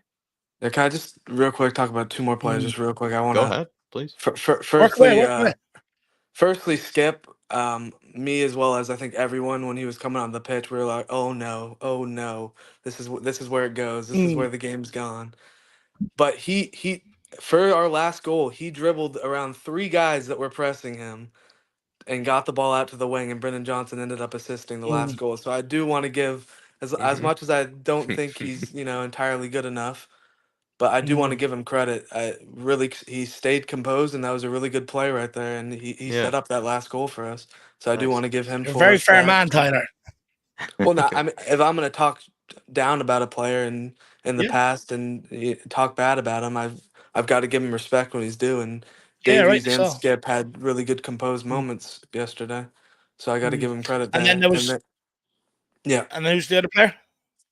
I just want the last one. I heard Jamie Carragher talking about. He was talking about United, but because he was saying like if you look at Rashford and he's not even giving his effort out there, and the goals will Mm. come or whatever, but he's not even showing the effort. And you look at a player like Son, he gave his absolute all.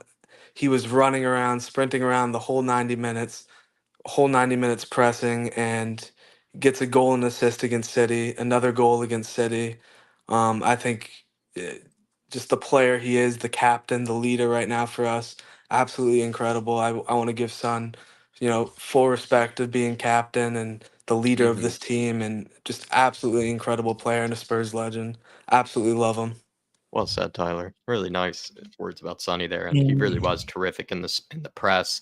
And I heard Graham Souness bring it up on Talk Sports, saying that I think he sort of said it kind of started with Son, but so many players in that game just were sprinting from start to finish when they were pressing, making runs with the ball, without the ball. He was saying he was impressed by how many players weren't just, giving it like a hard effort, but truly sprinting, after every single ball, whether to win it or to, make a run for somebody else. And he said it.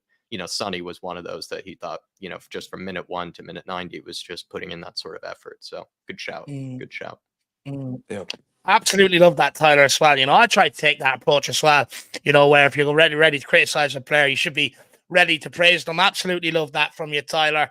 Mia, let me know if you're going to do the same at Højbjerg. I'm going to get on the Dermatron check. Let me know if you're going to do the same at Højbjerg. I'm only messing. But Tyler, great call as always, my man. Really do appreciate your time and calling in. Another one who's very, very consistent. Really do appreciate it, my man. And we'll speak again soon. Nice job as always, Tyler. Have a good one, guys. Come on, you Spurs. Yeah, nice one. Oh, even better. Nice one, he's Dave. Pumped. He's absolutely love pumped, that. which I love that. Jack, nice touch at the end. Nice touch at the end. Oh, I love it. I love it. Great call as well. But another guy, and I know I've said this about Dermo and Brad and that as well, but Tyler, another great guy, a really great, really good guy, not a bad bone on his body. So absolute pleasure to know all of you guys. But look, we'll keep it moving. Big up Paul Wiley. 8 goals in our last 3 league games at the empty hat. Yeah, absolutely spot on, man. I mean, it's a game, it's a ground where we go up and score goals. But what I would like to see is, instead of us being cocky heading up there, I want us to keep fearing going up there, because it seems to work for us, my man. But big up Paul Wiley. Just great to see you in.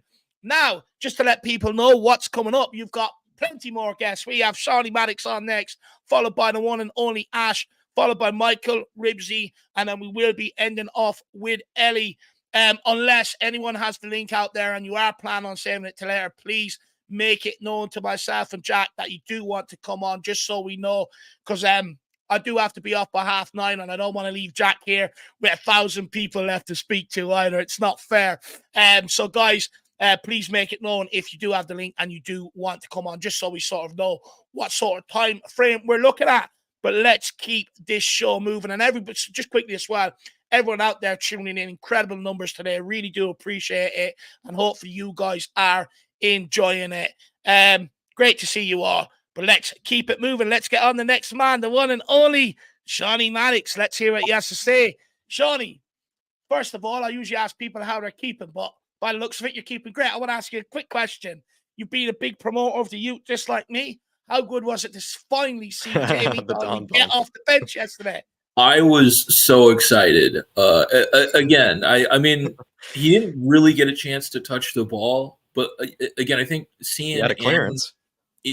But I mean, we didn't get to see as much of what he can do. But again, Ange going there and saying, "Hey, you've been working hard. I believe in you. This is the Man City game. You're going to run out there for 30 seconds, a minute or so." Especially because normally his first, kind of that kind of fringe young core has always been Valise off the bench. Again, I don't think you bring on a forward necessarily with 1 minute left after the craziness of that game. But it's nice to see kind of Donnelly getting on the field, because he's been on the bench a few times. So again, I think the hope is that we can be a little bit more put together and actually give him a run of 10, 15 minutes one of these games. And again, I feel like Bissouma really hasn't been playing very well.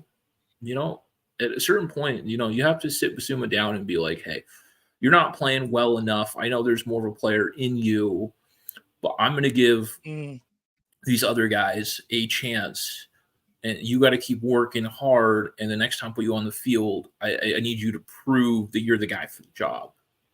Again, I think that a bit of like, I think last season there were times where we didn't take Son off, where I think it was more of a no, let him rest a game and give a chance. So I think that Good comparison. might be time to give Bissouma another game and just be like, hey, or a break in terms of, hey, you're going to be on the bench for this game. We're going to give Højbjerg the start, and I want you to come out there if I do sub you on with kind of that fire that we saw in September. Yeah, that's a good point, actually, Sean. And it's because, right, there's almost enough competition there for Bissouma that he does sort of have to just realize, like, there's a guy that's gunning for my job here in terms of Højbjerg, or he's gunning for my spot. I don't think Højbjerg is a better player than Bissouma, but he is good enough to offer Bissouma a challenge when Bissouma maybe isn't in full form. And we also have Pop Matasar, who's coming back from whatever injury that was too. And Bissouma, like you sort of say, maybe you just get sat down saying, listen, you haven't been playing as well recently. These two guys are in better form. I'm going to sit you down for this game, but I expect that pretty soon, you're going to be back into the starting 11 because you are a terrific player. I think that's a good analysis there because he does have good competition. I feel like we tried kind of, we're like, okay, maybe it's the yellow cards looming. No yellow cards over him in the City game. And we still kind of didn't see that same player. So I think we just need to try a different approach and be like, hey, you haven't been good enough the last few months. We want you to fight for this position. Yeah, I think Ange just done a good job of making it a meritocracy. If you play well, you got to keep playing. If you don't play well, you're going to go sit down on the bench for a while, or hopefully with Dyer permanently. Has he been consistent with the meritocracy, Dave? Do you know what? I absolutely agree with it. I think he has been. Look, Dyer came in for one, was shit, took him straight out. And that I think he has been. I think he's been sort of very fair. And I'm actually delighted. It's about time we got to this point. For years, I was sick of individuals making errors, playing shit, not even put and still being picked. In order to create competition, you have to do what Ange is doing and pick players based on merit. It's what he does. I actually remember Jacob was streaming with Paul a few months ago or a couple of weeks ago, and they were having a debate on who should start. I think it was actually in midfield. I actually made that point in the chat. I was like, guys, Ange Postecoglou will pick a player based on merit. So he'll pick this player, and it's what he actually done. So, but I'm just glad we got there. So what I want to find out off you, Sean, are you agreeing with Dermot then that maybe Højbjerg steps in for Bissouma for West Ham? Bissouma's just not been there. And again, I think that just giving him a start kind of goes against the progress that we've been making. Where, again, it doesn't matter how good a player you are. If you're not performing, that you got to give the other guys in the squad a chance. And again, I think it's also about kind of squad morale of those fringe players. Again, if someone has not been playing well in your position and they keep playing, you're going to get a bit mad and you're like, why don't I get at least a chance if he's not going to carry kind of his weight? And Bissouma's had a lot of chances. It's been about 2 months. He really hasn't been. It's kind of since that Luton game, he's been poor. And then that being said, I think you were talking a bit about Davies just making constant mistakes. We got Romero coming in, although I don't think I start Emerson. He's not quite there positionally, although I do think that if you put him next to Romero can tell him where to mark. But there were times where he was marking empty space in the Man City game. So Davies was one guy too far forward. So there was a guy that Davies wasn't marking, standing right behind the guy that he was marking. So a bit of that communication. But at this point, we're past the City game. I'd seriously look at giving Dorrington a start next to Romero. Because Davies just, again, the meritocracy hasn't been there. We don't know exactly what Dorrington can do, but we know Davies has kind of been covering for his own mistakes a little bit. But just, again, he was marked. Again, it's hard because none of them are really center backs, but that's a good reason not to keep playing them there when you have some options. I wouldn't have thrown Dorrington against City. That's a pretty crazy for a debut, especially without a center back alongside him to take charge. But again, it seems like a good opportunity. So I really hope that with kind of the fixtures coming quickly, that we at least consider putting him in there. Because again, Emerson, you love kind of the enthusiasm. He didn't have a great game, but he's been pretty solid covering considering he's a right back. Again, you give him some respect and you thank him for the contribution, but again, he's just not quite positionally there. And Davies, I do hear what you're saying on that. I just look, me personally, I think when we're talking about Emerson, I'd argue he's been better than Davies at centre back. And look, I do have my doubts. Can he play left-sided centre-back? But at the same time, if you trust him to play left-back, why wouldn't you trust him to play left-sided centre-back? But I do agree with your point. I would love, you know me, I'd absolutely love nothing better to see Dorrington line up beside Romero, and then Romero look after him. That'd be absolutely brilliant. What was I going to ask you next? I can't remember. What was the next point you were going to make, though, Shaie? I mean, I had just a short thing on Hill. I just wanted to defend him a little bit. Again, he was getting a lot of stick. And again, I don't disagree with taking him on at halftime because he wasn't, again, the whole system wasn't fully working. But what I will say is he really didn't lose the ball a lot. He was really good under that pressure of turning into space. Like, again, you saw that when we scored that first goal, he started that counter attack. Again, he's surrounded by 2 or 3 players. He turns into space, finds that ball to Kulu in the center. And I think he didn't get a lot of credit there. I mean, you still want to see a bit more of him going at his man. But again, he played some good passes and he was keeping possession. So I don't think he was as bad. And we haven't had, again, a left winger that's been lights out this season. I would actually probably say that the best performance we've seen on left wing, other than maybe Perisic that first week or two before he was injured, has been Richarlison, simply because of how effective his press was. And he was getting a few assists. So, again, I don't think that Hill was any worse than anyone else has been on that left wing. That's a fair point. That's a fair point. This season. And that's more so. It's less that I think he had too many issues. He just wasn't any worse than we've seen from anyone else. The standard, of left wing performances actually hasn't been as high as people might realize, actually. So Hills wasn't that far below what we've been seeing. Again, we will see more. Yeah. But, again, I don't think he was as bad as people were making out. Towards, again, you saw kind of Basuma was awful on the day, potentially costing us. Vicario, he had some great saves, but there were 1 or 2 kind of moments with his passing that were a little suspect. Probably because it was Man City, and that's the toughest challenge that he's going to come up against, I think. And also having Emerson and Ben Davies wasn't really making it any easier, I think, on him either. So it was a real test of his, I think, ability and possession for Vicario. And you're right, there were a few sketchy moments from him. They were kind of trading kind of giveaways at one stage. It felt like Emerson and Vicario, right? They weren't really the most assuring all the time, but I've seen far worse from keepers this season in terms of sketchy moments. And Vicario usually doesn't make me sweat that much, but it's a good point actually. Against Man City, it can be. Yeah, again, I was getting a bit nervous watching it, but I think the only other thing I really want to make a shout out is to the Arlington Spurs supporter club. I went. That's right. You went to the bar that they hang out at. Absolutely packed. Wow. A few City fans, apparently they exist, mostly Spurs fans.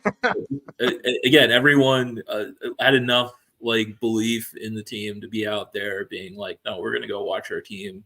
And again, every time we scored, massive kind of eruptions from the crowd. So it's a great atmosphere. Every once in a while, it's good to get out there for some bigger games and go and watch them. Is this Arlington, Virginia, right? Or is this Arlington, Virginia? Wow. No, very cool. Very cool. Shout out to the I love Virginian that. Spurs fans. I'm glad you got to have a good time. And I even mentioned that during the pre-match build-up. You know, a lot of people are going to be watching this game behind the couch. So shout out to the brave souls that will be watching it in the pub. You know, next to other fans and I others. feel like What were the scenes like at 3-3?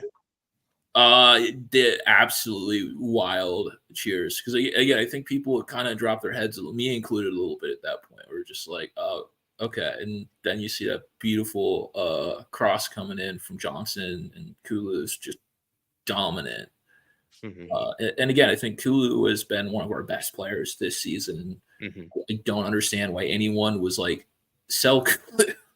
Don't pay for him. I was like, that was probably one of the worst shouts I've seen from any Spurs fans the last year or so.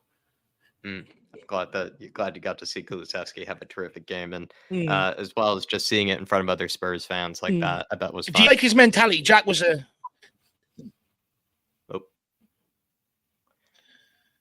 Might be lagging a little bit. Maybe Dave. I think I'm taking this whole show. Yeah, I heard the discussion earlier today about his mentality, and again, just that desire to be how do I be better is kind of what we saw from Harry Kane a lot of the time. Humble. He's very humble in his sometimes his analysis of his own game. Sometimes he's quick to sort of criticize or, you know, sort of self-correct or in any way. He likes to point out things that he needs to work on, because he even said that header, he says, when I go up for it, you know, I'd like to think I'll win it. But he said, I don't do it enough sometimes, which I thought was, you know, very humble of him to say as well. Yeah. And then again, I think in terms of going out, I do want to kind of pat my own back a bit. I really kind of said, I think on the Friday show, that I'm not as worried about Man City, because they've struggled when teams have really gone out and attacked them. And that's kind of what Ange Ball is. It's about going out, being brave and attacking. So I didn't feel as nervous, I think, as a lot of people going into the City game, just because I kind of had seen that our style was more effective against kind of Pep City. I'm glad that then you weren't as terrified as some others fans, and then you got to see the result that maybe you were secretly expecting in some sort of way. But Sean, great call, my friend, and great analysis, and I appreciate also the defense of Brian Hill. You know, I feel like it's nice to hear you know, someone other than Dave and I, you know, sometimes giving Hill a bit of a defense, because it's a full-time job sometimes. But appreciate you, and we'll see you next time for the next fan show or whenever we next see you on here. Sounds good. All righty. Have a good one, Sean. Have a good rest of your week, too. See you, sir. See you, Shawnee. See you, my man. I do apologize to Shawnee as well about my camera or internet problems, whatever one it is. I have to run a virus scan or something on it, and we'll find out what it is. But big up, Shawnee. Absolutely great call. Another one, you know, very consistent with the call-ins, and we really do enjoy it. So thank you very much. Yes. And I love how enthusiastic he is about the under-21s. Just like me, I knew he was sitting there with a big beaming smile on him, like a proud father saying, Donnelly, come on. But look, let's keep it moving. Let's get on the next guest. She's been waiting quite a while, so I really do appreciate it. Let's get her on. It's the one and only Ash. Ash, how are you keeping? Hi. How's it going? I'm so excited. I'm really happy. Did we get to ask you about the thing? Yeah. Did we get to ask you about the thing with Ledley King and Ozzy Ardiles? I'm not sure if we asked you about that experience. How did that go? No, but I've been so excited ever since. It was great. It was amazing. Lots of Spurs fans showed up, and I got to ask Ozzy a question. And you know, he said, let's take a question from the beautiful lady. And I have been on cloud 9 ever since. Like, I've been working on it. So he's quite charming. Ozzy the charmer. That's good to hear.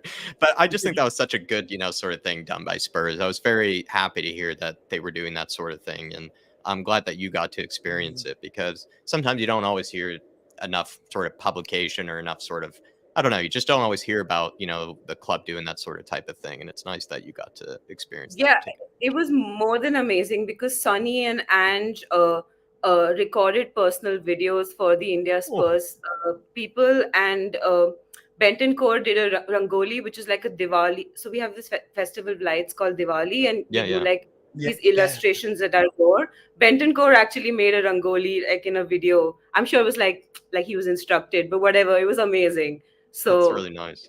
It's a nice yeah. touch. It's a nice touch by them. I think, and I'm glad that you got to experience that and feel probably at least like they're thinking of Spurs fans around the world. Not just the UK Yeah, or because wherever. as Right? an international fan, it's hard to connect. A lot of us, like I've been once to White Hart Lane, but a lot of us have never seen the stadium, have never actually been to England. So it's a big deal to have people come and have that personal connection to the club. I'm Mm. kind of hoping that some of the women's players also come down at some point, Yeah, because I watch yeah. the women's team as well. So Nice. uh, Do you know what? I'm sure they will. And just quickly on that, I think it's absolutely fantastic that the club are doing is sending, representatives of the club out to these countries, because even growing up, even living in Ireland, I mean, there was none of that. I mean, it was up to us to check teletext, keep an eye on the result, a lot of stuff. So it's absolutely brilliant that the club are starting to recognize that it does have a worldwide fan base, and it is sending representatives out there to connect many fans and bring them together. It is a good thing that the club are doing, and long may it continue. But Ash, I mean, look, there was plenty of positives from yesterday's game. What positive do you take most from that sort of game yesterday? What stood out most? um, sorry, Dave. Can I go, or are you lagging? No, I think. I Sorry. think I'm lagging. Yeah, go ahead. Yeah, I think you was just go ahead. Sorry, I think you might have heard the question though, but yeah. Oh, yeah. So my one positive is a negative for everyone else, which is Davies and Romero at the back. And I'll tell you why it's a positive for me, because I don't care what anyone says about Emerson Royale, and he's not the best player. Everybody knows that. But this year he's played right back, left back, center back, any back you can think of in that back line, he's played it. So I think that he's what a team player. Like, whatever the manager asks him to do, he does to the best of his ability. And I feel like that's the sort of player we should admire and applaud. Like, when we say that Basuma had a bad game, and then people are saying things like, oh, he likes fashion too much, maybe he likes the nightlife. If there's a player out there who likes all of these things, but is always 100% giving to the team, Royale also likes to make his own music. He likes fashion and weird birthing videos.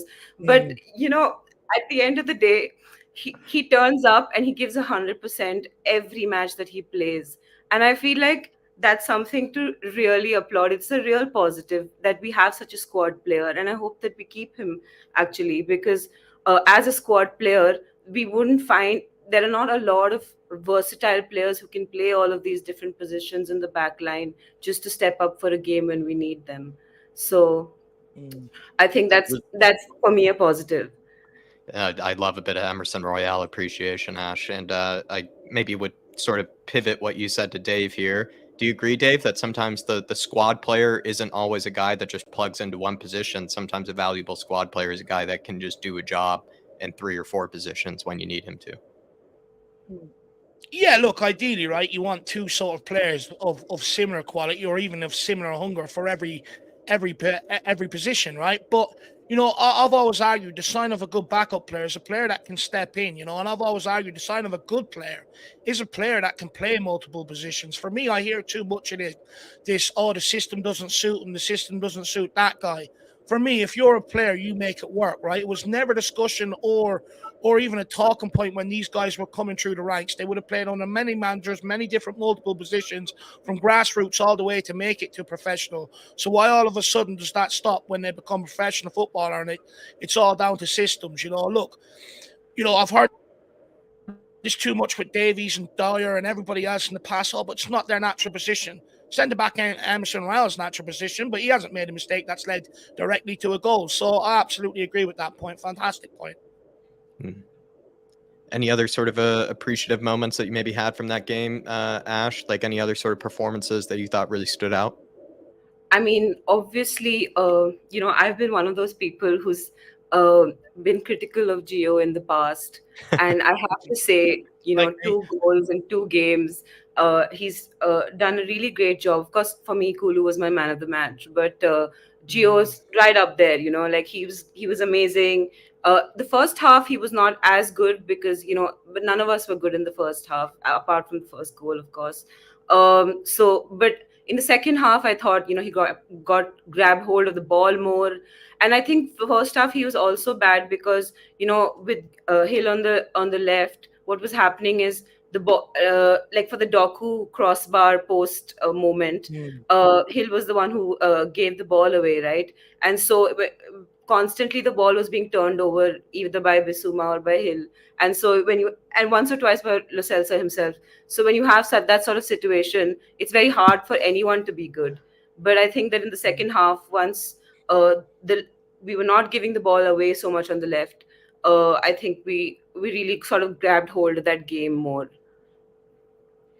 So yeah, Absolutely. Gio's a huge positive. You're gonna say, Dave? Oh, never mind. Um, Just as well though, kind of on the midfield, like, is that a successful experiment so far? This Gio Kulusevski kind of combination, like, do you want to see that continue for the upcoming games? And the fact that we're kind of just rotating whichever number 6, it's either going to be Basuma or Højbjerg, but keep Kulusevski and Lo Celso the same. Yeah, absolutely. For me, it's successful though only if Gio's not playing for a transfer. And I'll tell you why. Because we lose Bis and Sar in Jan to the AFCON, and at that point of time, if we don't have Lo Celso, Højbjerg, all these players to sort of because we have FA Cup as well, so we'll need Højbjerg and Skipp as well. It's not just that we'll need Gio, but Gio and Kulu, we really need them to step up because we have United and then we have the FA Cup, and we want to stay in all the competitions we're in because we're only in 2.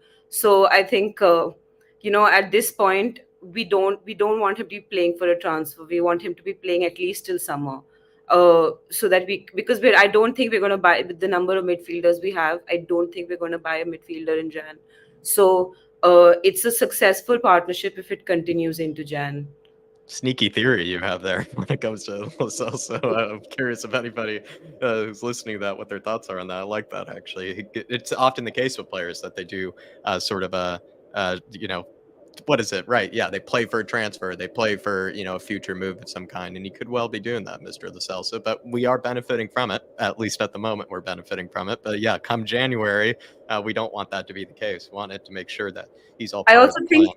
West Ham will be a very different game. It won't be as open. So I'd like to see what Gio is like against a sort of lower mid block. See what that looks like because we're not going to be playing Man City every week. So let's see what happens. Very good point. West Ham are also the typical low block sort of defensive side, and they almost have this low energy type of way they play, where it's just they pick their moments when to sort of hurt you, and it's usually from set pieces, and that's where I'm also maybe more worried about West Ham. Not as worried about them scoring from open play. It's those set pieces. Do you think that's a worry for us? Yeah, it's my God, I'm so glad Romero is coming back because if you remember the Brentford game as well, the minute Romero went off with that concussion, we looked terrible on set pieces. And the minute he came back into the team, our set piece defending improved in the next few matches. So I'm so grateful Romero is coming back, but I also hope that the 3-game sort of I'm hoping he comes back like full swing and doesn't because of the stop start sort of nature of suspensions. I hope that doesn't affect his form at all. And also playing with Davies instead of VDV, because I've always said Romero looks great. I think Bissouma and Romero in some senses share that because with Bissouma as well, when Maddison and Sarr are playing, Sarr becomes that engine that Bissouma can play off of, and Maddison becomes that through ball that takes the pressure off. So Bissouma looks press resistant. But when those two are not playing, it looks very different for him. And with Romero, obviously he doesn't ever play last season he was bad, but generally he's good on his own as well. especially in that 6 month period where we fought for the Champions League with Conte. Mhm. But I do think that he looks way better with Van der Ven on the other side, because that gives him some sort of comfort. The speed of Van der Ven and the Mm. calmness of Van der Ven both add to Romero's abilities as well. But I do think Romero being there would be good for us against West Ham also because of his passing ability. Yes. Emerson on the ball versus Romero on the ball, he changed. It's Huge so change different. indeed.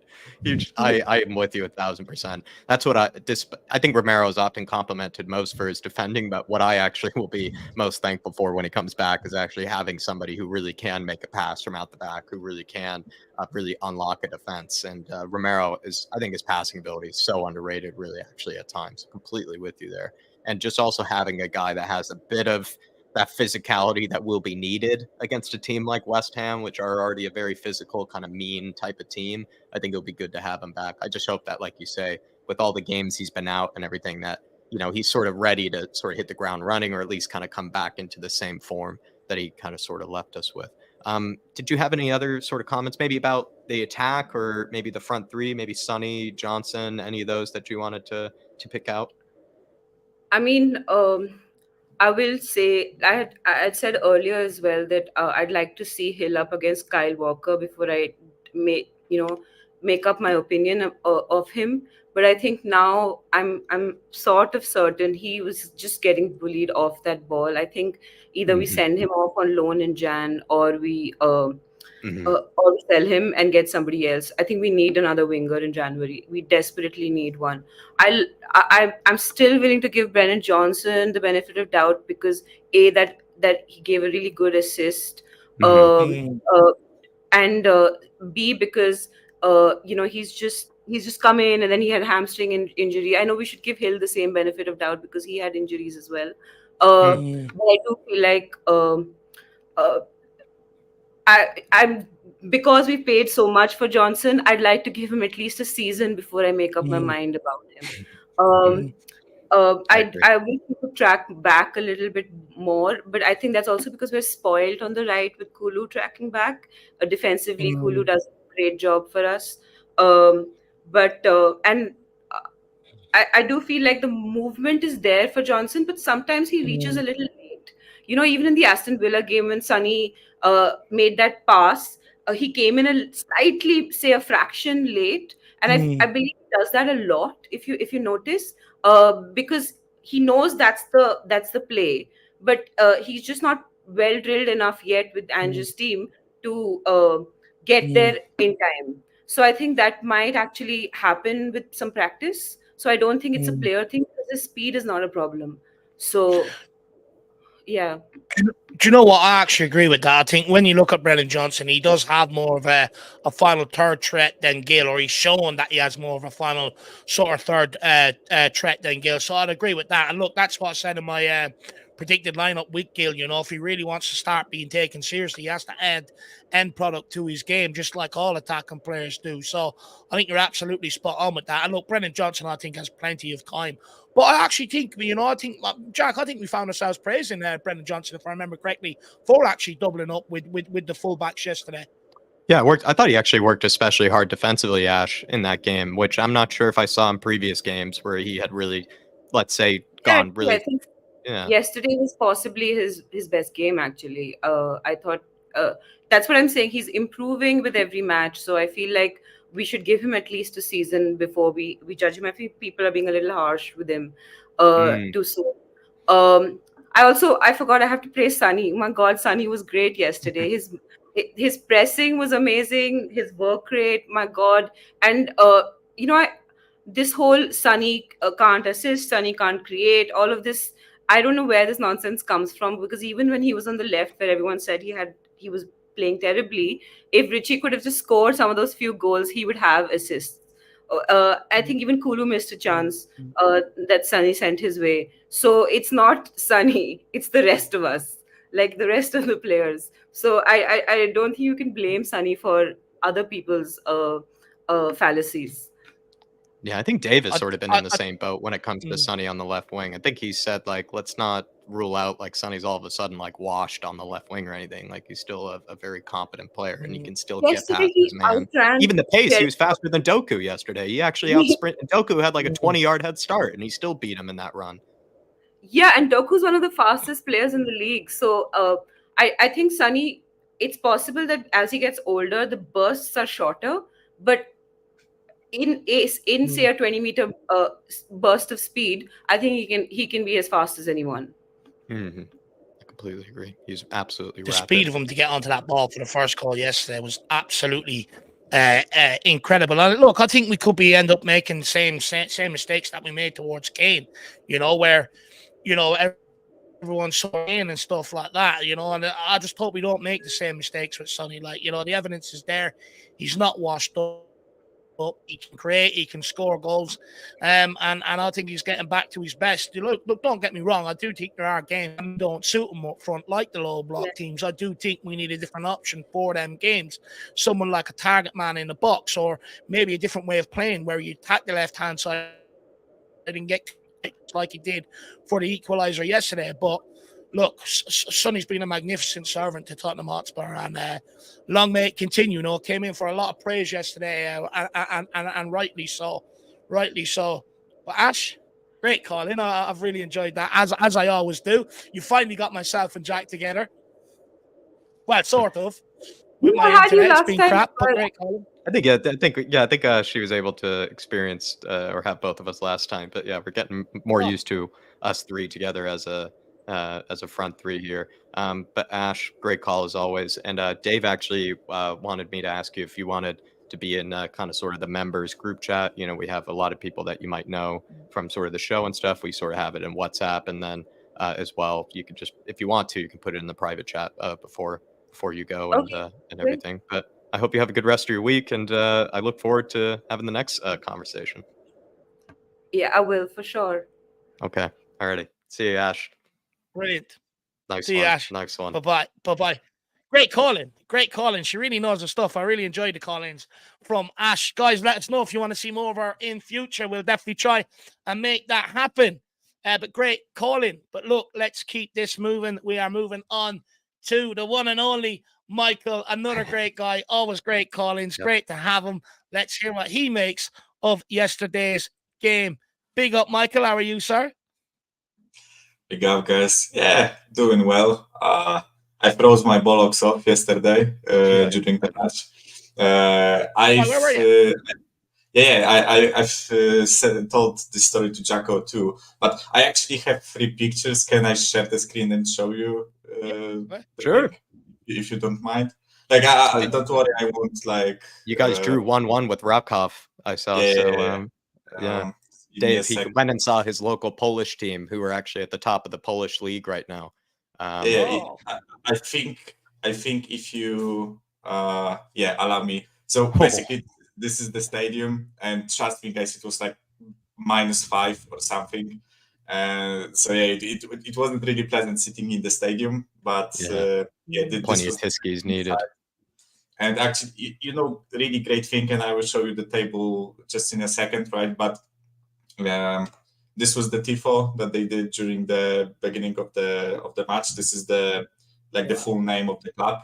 So it was really nice, especially because it was my first match in like a big stadium. Because I attended a few matches of my local team from my hometown, but I'm from like a small town of 5,000 people. So the stadium was like 500 people max or something, right? This was my first match in a big stadium. And the thing is that this is the table from the previous season, and I highlighted in red that the local team from the city that I am living in right now barely escaped relegation last season, and this is them top of the league this season. So it's absolutely mad. They changed ownership, changed the coaching staff, changed the manager, and it's been a really nice experience. Apart from freezing my bollocks off, as I said, right? And I made a really idiotic move of taking a sports shoes with me, and trust me, it was pouring with snow, and my feet were absolutely freezing. My boots were wet. It was that part was absolutely horrific, but all the other things were really good. And as Jaco said, we hosted the previous year's champions, and we drew 1-1 with them. They were better, to be fair. But yeah, 1-1, and still sitting top of the league with 3 points clear. So yeah, it was a really nice experience. And do you know what? One thing I'll just quickly, one thing I'll give you, my man. I've a few friends from Poland and stuff like that who live over here, and very, very passionate about your football. Very passionate about the football. So you you really do get behind your clubs out there and represent them very, very well, Michael. Sorry, what were you going to say? The thing is that I never was like a big fan of Polish football, because like we have our issues of like the level, of course, is much lower than the Premier League. That's nothing like to hide, right? The level. I would struggle to back any team from Poland to make it out of Championship. I don't think they would be good enough to even like compete there, right? But the thing is that even though those clubs aren't really good enough, they have their really passionate fan bases. The issue is that we kind of had a big issue with hooliganism and and all that stuff. So like really, football wasn't considered a family sport, if you know what I say. It was just for the diehard fans. So the stadium that I just showed you, it's like 42K, I think, go in there, right? And usually most match weeks it was like 6,000 people, 10,000 people max showing up, right? And suddenly, like over the past couple of years, like the situation, it's not perfect, but it got way better, so that actually families started attending the matches, which is really nice. And the stadiums are getting packed, so it was really good. Like I had to buy tickets for that match like 4 weeks ago. I know in Premier League standards it's nothing special, because usually to attend the Premier League match, if you aren't a season ticket holder, you have to probably wait for like half a year. But here in Poland, usually it's like you just go like 3 hours before the match and you buy a ticket. And I actually had to come for the ticket and get it myself. So yeah, it was a really nice experience. And as I said, it was my first match in Poland, right? Supporting a big team, right, from Poland. And one day, Michael, you'll get to see Spurs, hopefully one day, and you get to experience that as well. That'll be nice. Any Spurs? You plan on it? Yeah, definitely. I'm thinking about going like in the second part of this season, but I'm not sure if I will be able to make it. I probably would have to like arrange a ticket with someone, and I don't mind like visiting Spurs playing Burnley or anything, right? It doesn't have to be like Chelsea or whatever, right? So I think it would be easier to get those type of tickets, but if not the next season, right? I don't think I can wait with it. But yeah, it's a really nice experience to finally be able to go, right? And the funny thing is, which is why I showed you the pics. The game that I was on was starting exactly at the same time that our match against City did. That's right. But fortunately, like my provider allows like replays to be shown for 48 hours after the game whenever I want, right? So I came back from the stadium and watched the game after that. So yeah, I'm caught up to speed, and actually I managed to avoid all the spoilers. I literally I put my mobile phone in the play mode. Yeah, I've put my mobile phone in the play mode. I told my girlfriend that's what I do.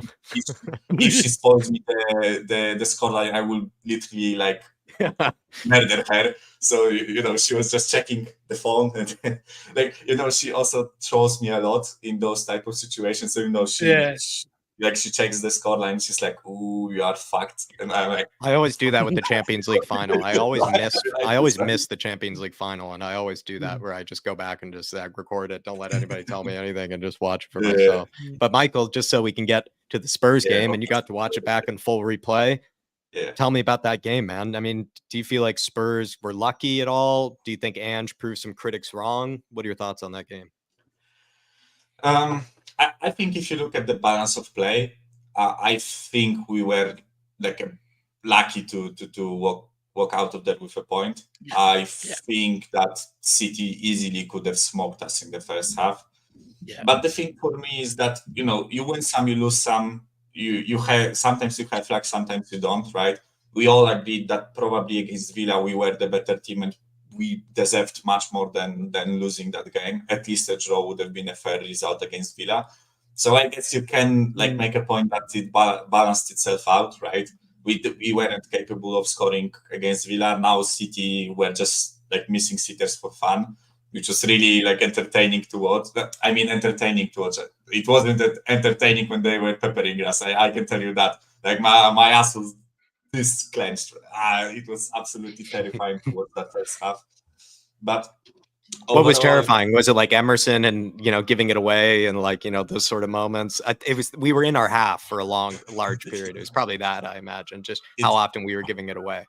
Yeah, it was a combination of things, right? I think City played some really like ecstatic football in that first half. I think the way they cut us open for the second goal was absolutely magnificent.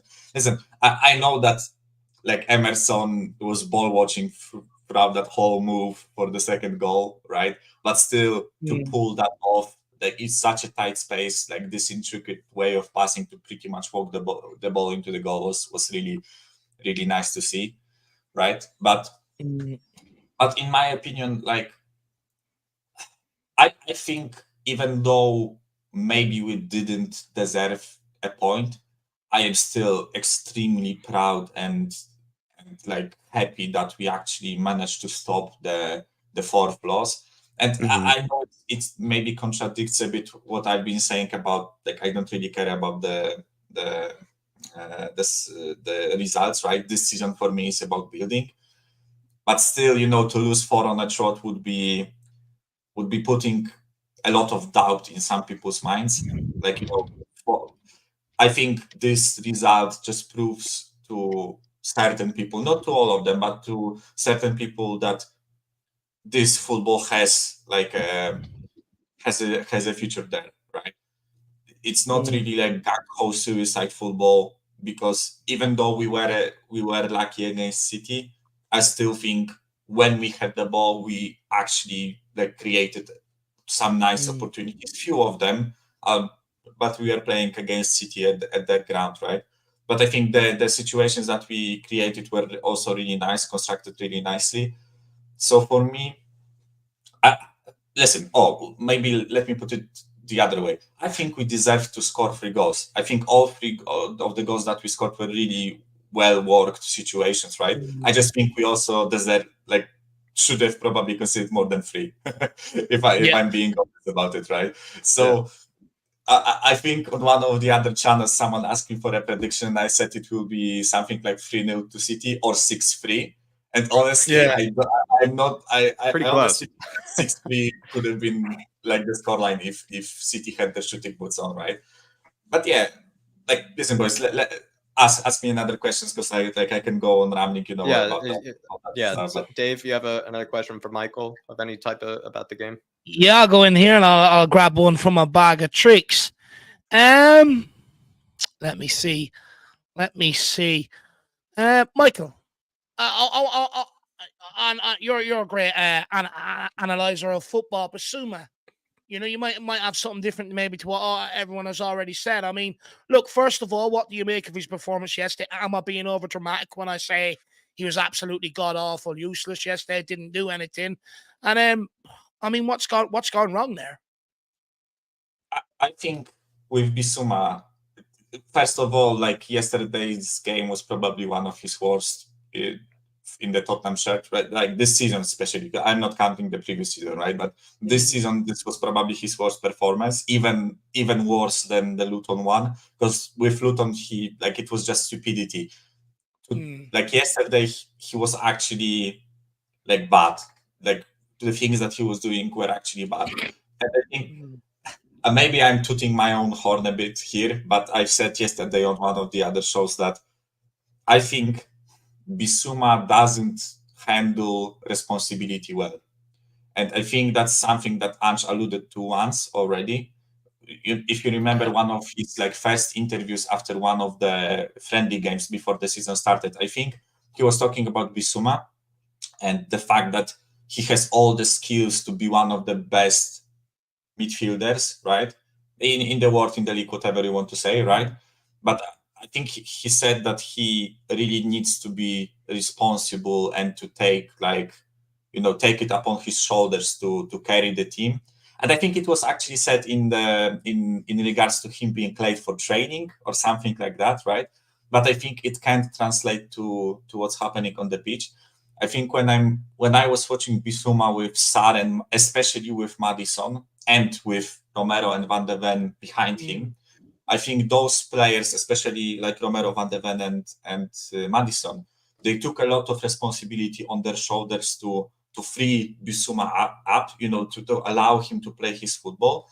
And I think even though like Lo Celso and Kulusevski played really well in the first half, and in the second half when Kulusevski was moved more like wider and Højbjerg came in, Højbjerg also played really well in my opinion, but they weren't like as demanding of the ball, and they weren't as like responsible for how we progress. So it kind of landed on Bissouma, and I think Bissouma at that point was like, "Fuck!" Like I have to do something here. I have to, and then he starts stressing out. That's my opinion on the player, because I don't think that he suddenly switched flicked a switch in his head, and became a player incapable of dribbling the ball out of the midfield, right?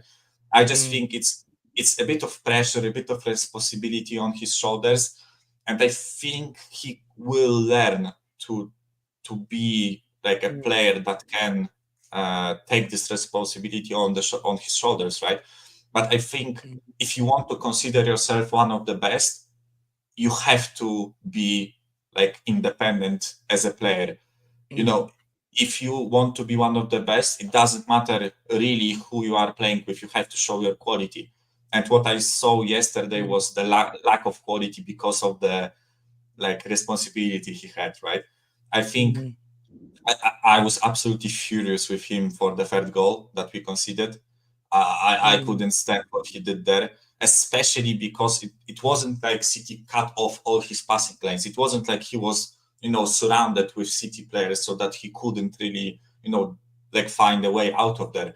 He basically ran into them. And this was my issue because he was so focused on trying to do something outrageous or, something out there I that agree. I think he kind of tunnel visioned, right? That's my theory, is that he plays such a risky style of play that when he isn't fully confident in what he's doing and he's still attempting those sort of things, it ultimately leads then to him looking worse, actually, and him making kind of unnecessary mistakes. And when you are that good and you're making those sort of unnecessary mistakes, people, fans like yourself and Dave will just sort of go like, what the hell is going on here? Like, well, what's going wrong with this guy? But I think it's actually that. I think the things he attempts in a game are so extraordinary that if you're not really fully on it and fully or just not really in form or really in confidence in your ability, it can lead to really risky sort of moments. And that's also part of how Ange likes it, right? He wants him to take those risks, but when he isn't pulling them off consistently, it does look bad. Like he then looks bad, in turn, and it's hard to analyze or get to the bottom of, for sure. But one thing that's beautiful with our current setup is that, and we are getting it from everywhere, right? We are getting being told, that Ange is telling them, listen, go out there, play football. I'm taking the responsibility on my shoulders in terms of results and your performance of the pitch. And I think that's actually really nice because Bissouma basically, especially with that third goal that we conceded, I think Bissouma attempted to do what he was doing at the beginning of the season. We've seen him do that against United, against Arsenal, against other clubs, right? Where he basically receives the ball with his face towards our goal, just spins around and leaves two players behind him, and we are open, right? But in that sense, it was maybe a good decision to try it again. But clearly, there is something missing confidence-wise, or something there is missing, right? It's really hard, as Jack said, to pinpoint exactly what's going on, right? But I think it's good. It's good that he can have the confidence of the coach, that the coach won't just bin him off because he tried something risky, right? I think that's good.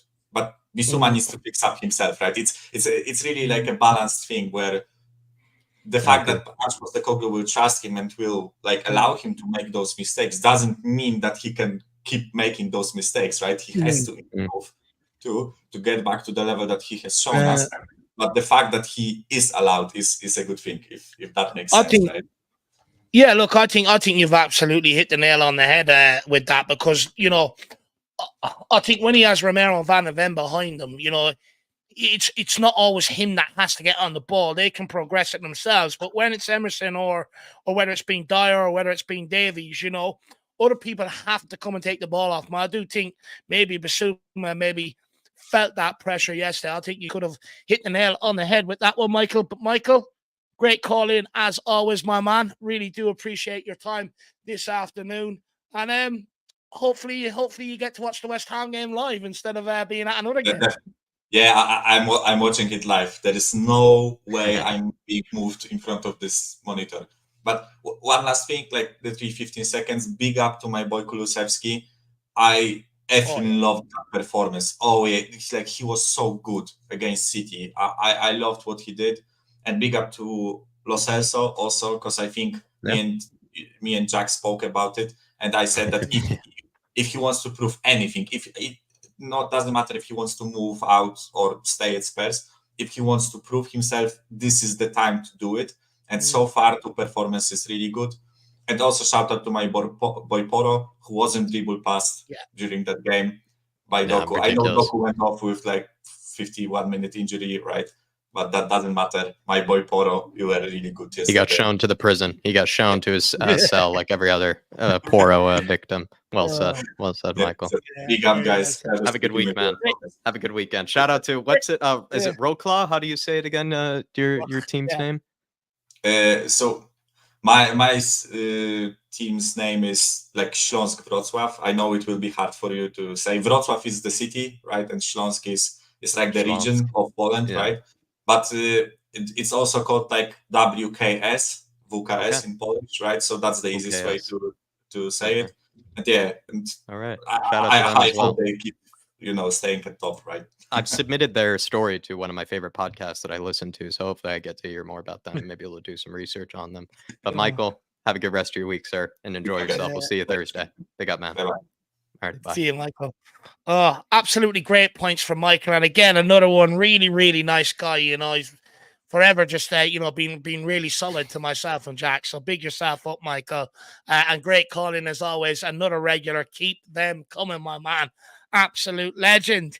Great to hear about, his local club as well. I always love hearing about them sort of things. I know they're very fanatical about football in Poland. I have a few people that I used to work with and a few friends, and they do speak about the sort of fighting clubs that come with each club and stuff like that. Very, very fanatical. But look, let's keep this moving. We are down to the two last guests of the evening. After these two, we will be calling it a night. Because we've got to get ready for the West Ham and Newcastle coming this week. Two big games, one after another. But this guy, I can't wait to speak to him. Let's get him on. He's coming all the way in from down under. It is Ribsy. How are you keeping, sir? Very good, David. How are you? Look, I'm buzzing. I'm always buzzing when Tottenham don't lose, my man. Draw, win. You get the best version of Dave. When we lose, I think everyone tunes out. They don't want to listen to me.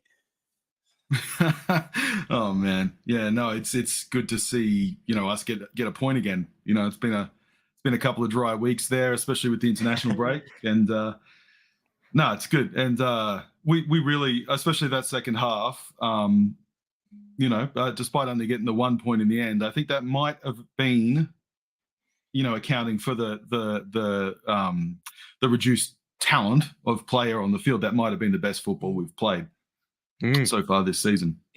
And is that because of the reduced talent, you think, where you just weren't expecting much and it was just much better and you were impressed? Maybe. Yeah. But, there's that sort of, when you're playing City, I mean, there's such a, such a wonderful team that there's, for starters, it's a free hit, right? There's no real expectations from anyone sensible. And the players can really just enjoy that. And it sounds like if you read what Decky was saying about Ange's halftime speech. It was a lot of that sort of like, you guys have got nothing to lose. Just go out there and just try, you know. And if we lose 6-1, I mean, who cares? You know, everyone goes, well, we got no players and it's City and we're playing away.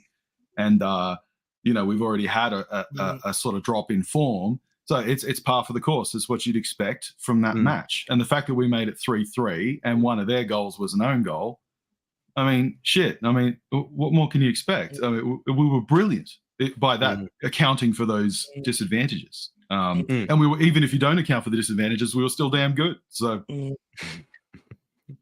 yeah, well said. You were going to say Spot something, on. Dave? I think, look, Kulu's when he sort of references. Yeah, sorry. Yeah, I think I'll go. Yeah, I think it's gone mad again.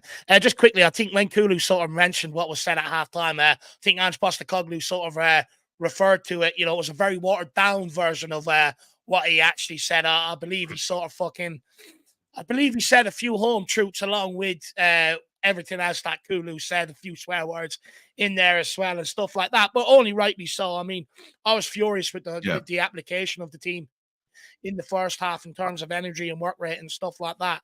So it is good that we have a manager that ain't afraid to go in there and rock them, but most importantly, a team that responds to it, right, Ribsy?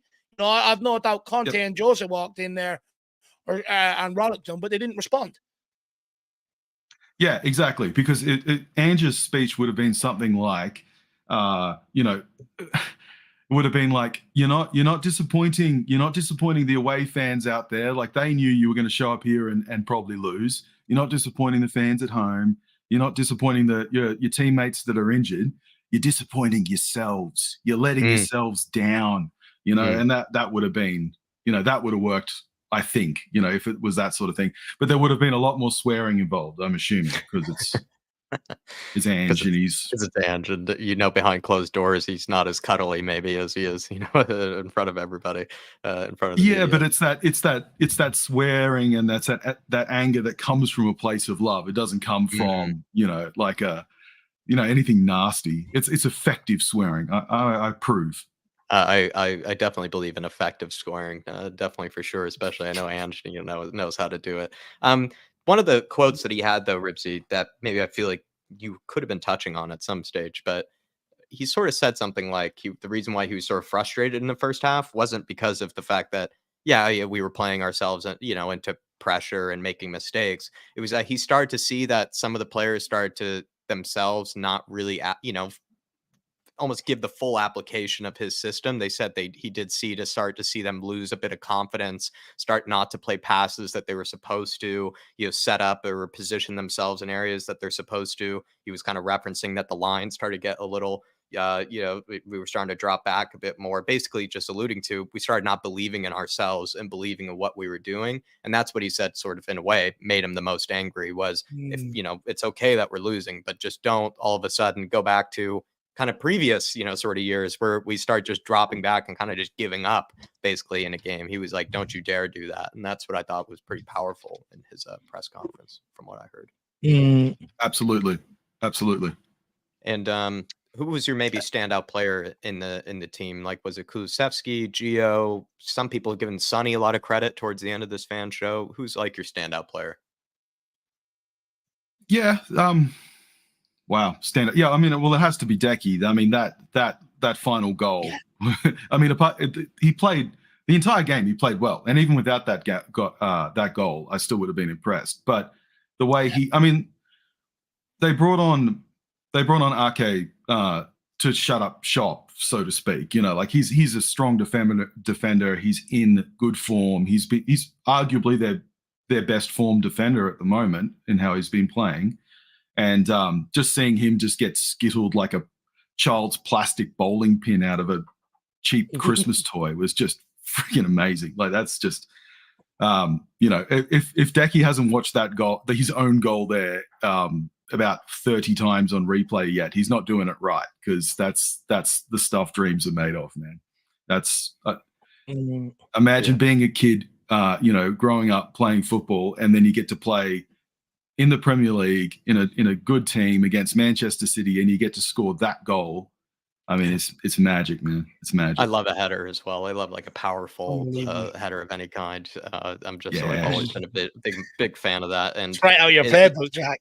Always has been, and it feels like Love it. more and more we're missing, those type of goals. Sometimes I'm getting tired of the tap-ins and the the pullbacks and the cutbacks. I want more balls whipped into the box, and guys just rising up like that. And an NBA celebration afterwards. He considered himself. He's called it like LeBron at the end of the game, which I thought That's was it, man. He dunked on him. He got it was appropriate. Definitely, yeah, Dave. I was loving the celebration. If I was a City fan, I'd be absolutely fuming with it. It would rile me up, that would. But Ribsy, I was listening to the likes of Carragher and Keane and Mika Richards speak a game, yesterday's game. I was listening to it late last night. And I can't remember which one, but one of them said they sort of think it could be a turning point at Tottenham Hotspur, especially maybe this season with that result. Would you go as far as that? Do you agree with that? Or do you think they're talking nonsense that the turning point came from the start of the season? Well, that's it. What are we turning? I mean, we had a brief blip in form that's all it was. I mean, and then we went to Manchester and beat we didn't beat, we drew with the best team in the world. So what are you talking about, Carragher? Like, exactly. Is that a game of ours that he's watched this season? I mean, it sounds like it. So, all right. Thanks for tuning in. Thanks for doing a quarter of your job. Plenty of people are upset with Neville's analysis as well, so it just seems like we were just upset with Carragher and Neville at the same time. Seems like neither or were correct, according to Spurs fifth after the game. On sort of Gio Lo Celso, Ribsy, have you been in the bucket or the boat like I have and Dave has, where you're never really all that convinced by him, just never were a Gio believer, or have you been secretly a Gio believer and now you're starting to see the Gio that you believed in all along? Which one is it?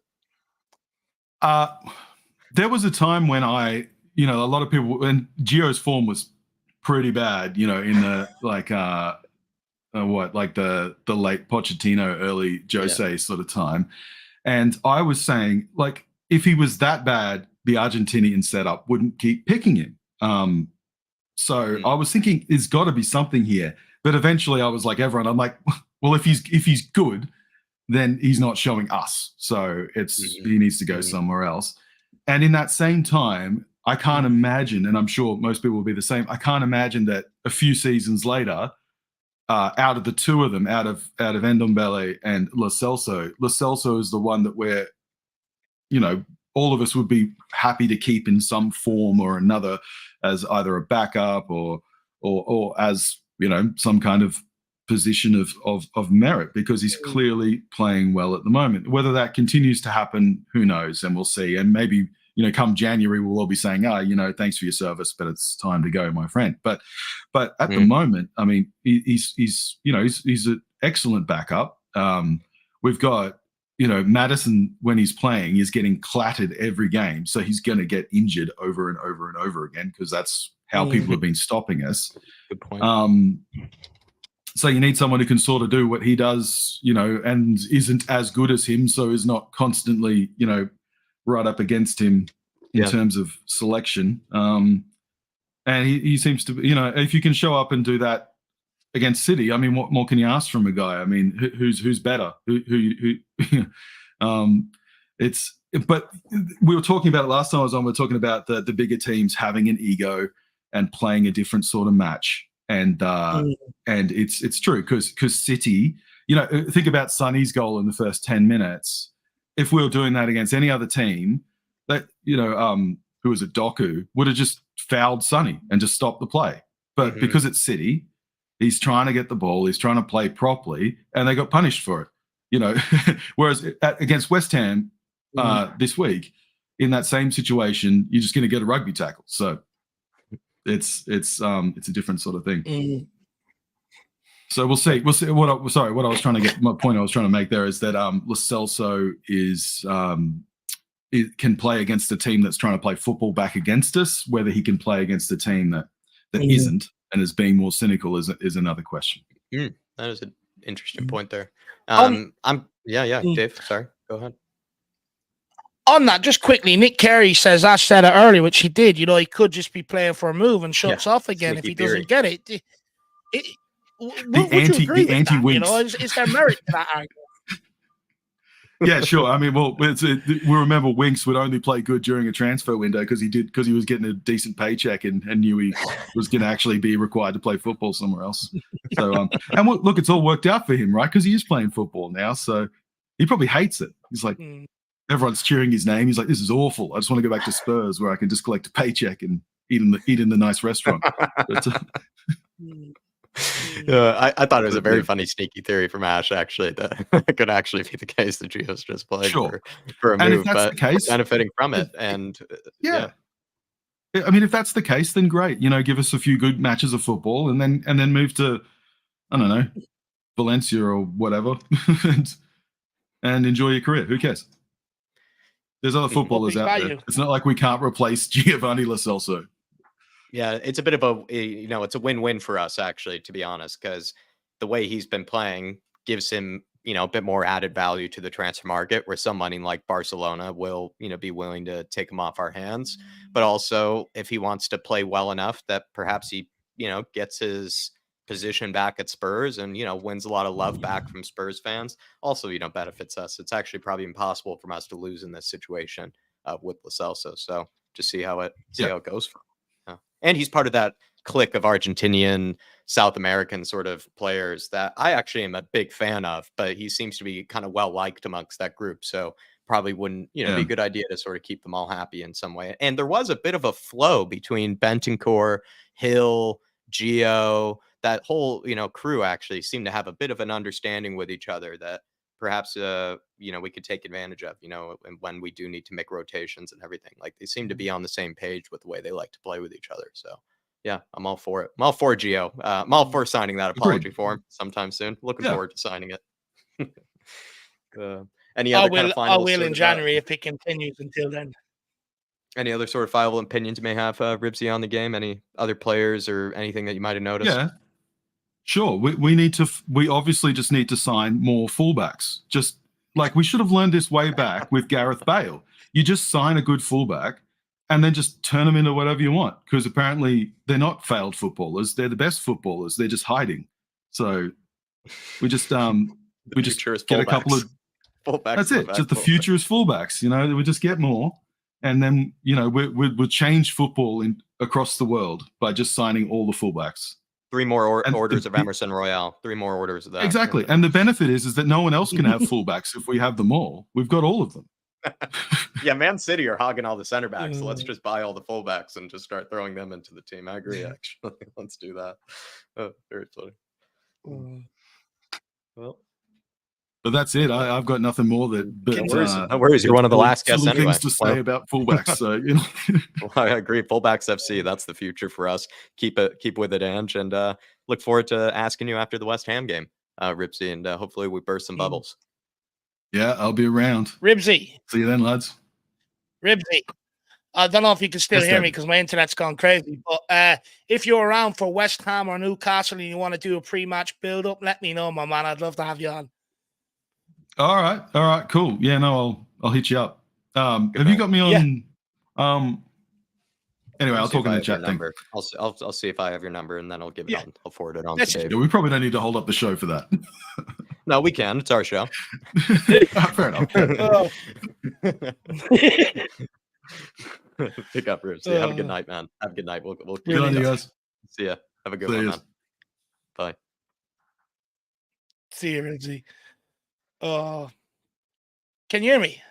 Yeah, we can hear you. I think it's just a few seconds difference. Yeah, but you have your salad, Dave. You got to attend that salad, sir. Yeah, I have to go and get it into me before 10 o'clock because I have to fast then for bloods in the morning. But look, I want to apologize first of all for absolutely derailing the show. If any of it looks awkward, it's because my internet decided it wants to be a good 20 or 30 seconds behind this evening. So I do apologize for that. But I want to say thank you to everyone on my behalf for tuning in. Really do appreciate it. Ellie, I really do apologize, but I'll give you a phone call tomorrow and we can eulogize about the great Pierre-Emile Højbjerg. But I really do have to go. I really do have to get that food into me. So look, Jack, thank you very much. And I'll see you all again tomorrow. We'll definitely be doing something tomorrow. So see you all then. Come on, you Great Spurs. show, Dave. Great show. See you later, man. And I see you do tomorrow. apologize, Ellie, but I'll make sure I ring you tomorrow. All right. We'll be just me and the Queen Ellie. We'll get to rant about whatever we like, no rules, whatever we please. Looking forward to having her. But everybody, this is going to be the last guest of the evening. So let's let Ellie be the closer. Let's have her wrap things up for us. Yeah. Hey, Ellie. Jack, you're right. You're all right, Dave. Don't worry. Get that salad in you. It's a Caesar salad, so it's not a nice. Greek salad, but it's close. It's close. It's at least in the Mediterranean roots. It's just as good. Yeah, good to maybe hear. not. Ellie, tell me, how are you? How are you after that game? How's your mindset as a Spurs fan? I was buzzing. Every single minute of that game, my heart was in my mouth the first half. I can't lie. Right, every time they attacked, it looked like they were going to score. And we kept it down to 2, and we came out in the second half and we gave it all our blood and thunder. We gave it our all. And I was so proud of the team, individually and collectively. There's only a few players who didn't really perform on the day, being Basuma and Emerson Royal, I would say, are the 2 standouts that didn't really play to their best ability. Especially Basuma, because we expect so much more from him. But the rest of the team, my God, did they give it a go against the best team in the world, arguably, right? And I thought we dominated a lot of the periods of that second half as well, and our pressing was on point, and I just thought we moved the ball very sweetly, and we didn't give them much time on the ball, just like they did. They penned us in our area in the first half. They tired, and we took advantage of their tiredness, just like Villa took advantage of us the previous week, and punished us. So, you know what? You get what you deserve in football most of the time. And I didn't agree with Michael. I put it in the chat as well that we weren't lucky, right? Lucky is when you got you just sneak a goal here or there. But those 3 goals that we crafted and the way we played, there was no luck involved in that second half performance. Maybe the thing is that maybe some people would say we were lucky because they didn't finish their dinner. But that's not luck. That's them. That's their fault. They didn't finish their dinner. Haaland missed 2 screamers, didn't he? Right, and then they hit the bar. So these things go for you, And throughout the season, you'll have things like that. Kulu hit the post just exactly like Doku did in the first half, didn't he? So I just feel that we weren't lucky. I thought that we deserved what we got, the draw. We didn't deserve to win, but we did deserve to draw. I like in it, my Ellie. humble opinion. And I believe it was Cruyff who said, right, there's technically no luck in football, actually. There's almost the way that the game is played, right? If you take your chances, then you earned it, right? And if you didn't, then you can get punished for it. There's a variety of ways, a game can end and a game can end up, playing out. Even if you think you're the better team, there might have been moments that you possibly are ignoring, right? That you could have probably done better to really see it over the line. And even just last week, Ellie, right? I think we were one of those teams where we were missing chance after chance after chance, and Villa just kind of got their goals and punished us for it, and we didn't get anything out of it. Bit similar almost. Yeah, well, if Johan Cruyff is saying it, it's good by me. The great Johan Cruyff, what a player he was as well. Bloody hell. Do you know who is terrific, though? Another player, a very unique player in the world of football. I loved him. I thought he was the best thing since sliced bread the first time I set my eyes on him. And I was glad that we had a very, very similar player at Spurs called Glenn Hoddle. I don't know if you remember that night we were at the the Royal Banqueting Suite. And we got to ask him that lovely question. Well, I did. What did you think of Johan Cruyff? Like saying that, who's this Glenn Hoddle? And then after the match, he goes, "Now I know who Glenn Hoddle is." You know, He was our Cruyff, Huddle. He was our Cruyff. He was our yeah. just the unique, like you say, that's such a great word, unique for, players like that. But that's a word I actually used for Kulusevski today, Ellie. What are your thoughts on that? I think Oh my God, Kulusevski is the word you could use for that too. He Kulu. is a unique player. He's not like every other winger. He's not like every other player in general. The way he even carries himself, how physical he is, all those Yeah. sort of things. He's unique. Yeah, and I don't think he gets the plaudits from our fans. He splits the fan base, really. I think most fans don't really like him, what I've seen in chats. They don't give him any credit. They say, "Oh, Neto, we need Neto." But if you look at Kulu's stats, he outplays Neto on every single metric. And Nice. also defensively, he Yeah. helps out so much. And he's so strong and powerful. He holds the ball. That's what, when you're a midfielder, especially because he's been moved to the middle, he's so good technically at holding the ball and not losing it. You need players like that in your team, right? He might not be the most exciting player to watch when he's running with the ball, but he's very effective and he brings other players into play. And he's very unselfish as well. He runs off the ball, and a lot of people don't notice that either. I'm not saying that they're all wrong, that he is a genius player and all this, but there's some limitations sometimes in his play as well, when he doesn't release the ball quick enough, or he passes it back to Porro rather than has a pop. But that comes with confidence as well. When you're in that groove as a footballer, you find your own groove. Like we've seen it with Biss, he's dropped off, and since he got sent off at Luton, he's out of that groove. Yeah, you're yeah, right. he's out of that groove. He needs to find that groove. Whereas Kulusevski's risen his game, and he's started to find that first bit of glimpse what we saw of him when he first came, and he had scored 5 goals and assisted 7. So we're going to get that Kulu back now, I think, because you know That'd what? be nice. He was carrying an injury for a long time as well, and that takes time to get over. But it's not an excuse. I'm just saying that he is a player that has got that extra little bit of je ne sais quoi, like I say all the time. And he creates things, and he might not be the most exciting player to watch, but I like him. I think he's a great player. And I think he's a very cultured player as well. And at 23, if he's this good at 23, imagine how he's going to develop, And our team is developing as well in a new system, right? And the philosophy of football that Ange has brought. And he's not going to tweak it for nobody. And nor is Kulu going to tweak his game for nobody. Because he's done very, very well. I think he scored 3 now for us. And I think he's assisted 1 or 2. So it's not a bad record. Obviously, he's going to improve with the season going on. But I gave him 10 out of 10 on Talk and Ball this afternoon.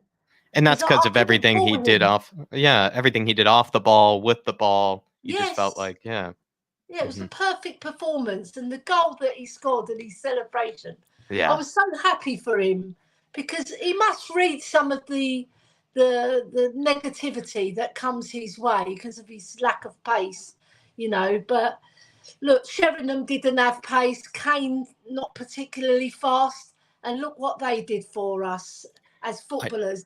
All right, we might not have won much with them, but we had exciting football. And if we created a team around them like we should have and built a team, and I think what Ange will do now, he will come this January and summer, he'll identify all the players that he wants to play his system more effectively than the current bunch of players. And he'll know who he wants to get rid of. And I'm 100% sure Kulu's going to be included on the ones that he's going to keep. If I remember too correctly, Ellie, isn't it that the majority of players that we see who are playing at a pretty extraordinary age at a high level, they often don't have pace, right? And it's because, more and more they can just rely on their intelligence and just the way that they play. It's not just, It Yeah. isn't, they don't need the pace forever. And certain players do rely on their pace. And the moment they get to 30, 31, all of a sudden, they start to really lose, significant elements of their game, but not players like Kulusevski. Yeah, because he's got a very good skill set, Jack. He's fantastic at shielding the ball. He's fantastic at bringing other players into play. He's very good at keeping the ball up the top. He's very good at pressing. He's good at tracking back. He's very strong and powerful, hard to push off the ball, So, and he very rarely loses the ball. I think a lot of people think he loses the ball more than they say, because when I see him, I hardly ever see him lose the ball, But the one thing he's got to improve on is when he cuts in to have a better shot, like just a better shot all round,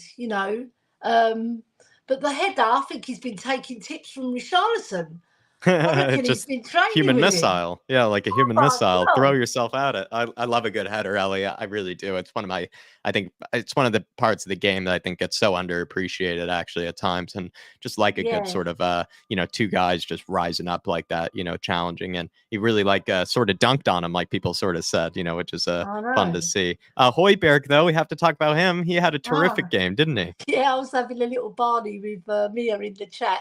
We always go at it because, all I say, in my opinion, he played very, very well, right? And I always fair with Højbjerg. If he's played bad, I'll say he's played bad. But because he's my favourite player, everybody knows that, I'm going to try and defend him when somebody's dissing him, in my opinion, unfairly, right? So I don't say Mia's wrong. I just said, she said that he did his job, right? No, he did more than a job. I think he played very, very well. We got us forward. He shored up the attacks coming through were a lot less from Man City, and he got the ball forward and he joined the attack as well. So I thought he had a very good game when he came on, and he affected the game as well. Yeah. And everybody I've spoken to since agree with me. So it's just Mia, maybe it's not because she's got an agenda against the player.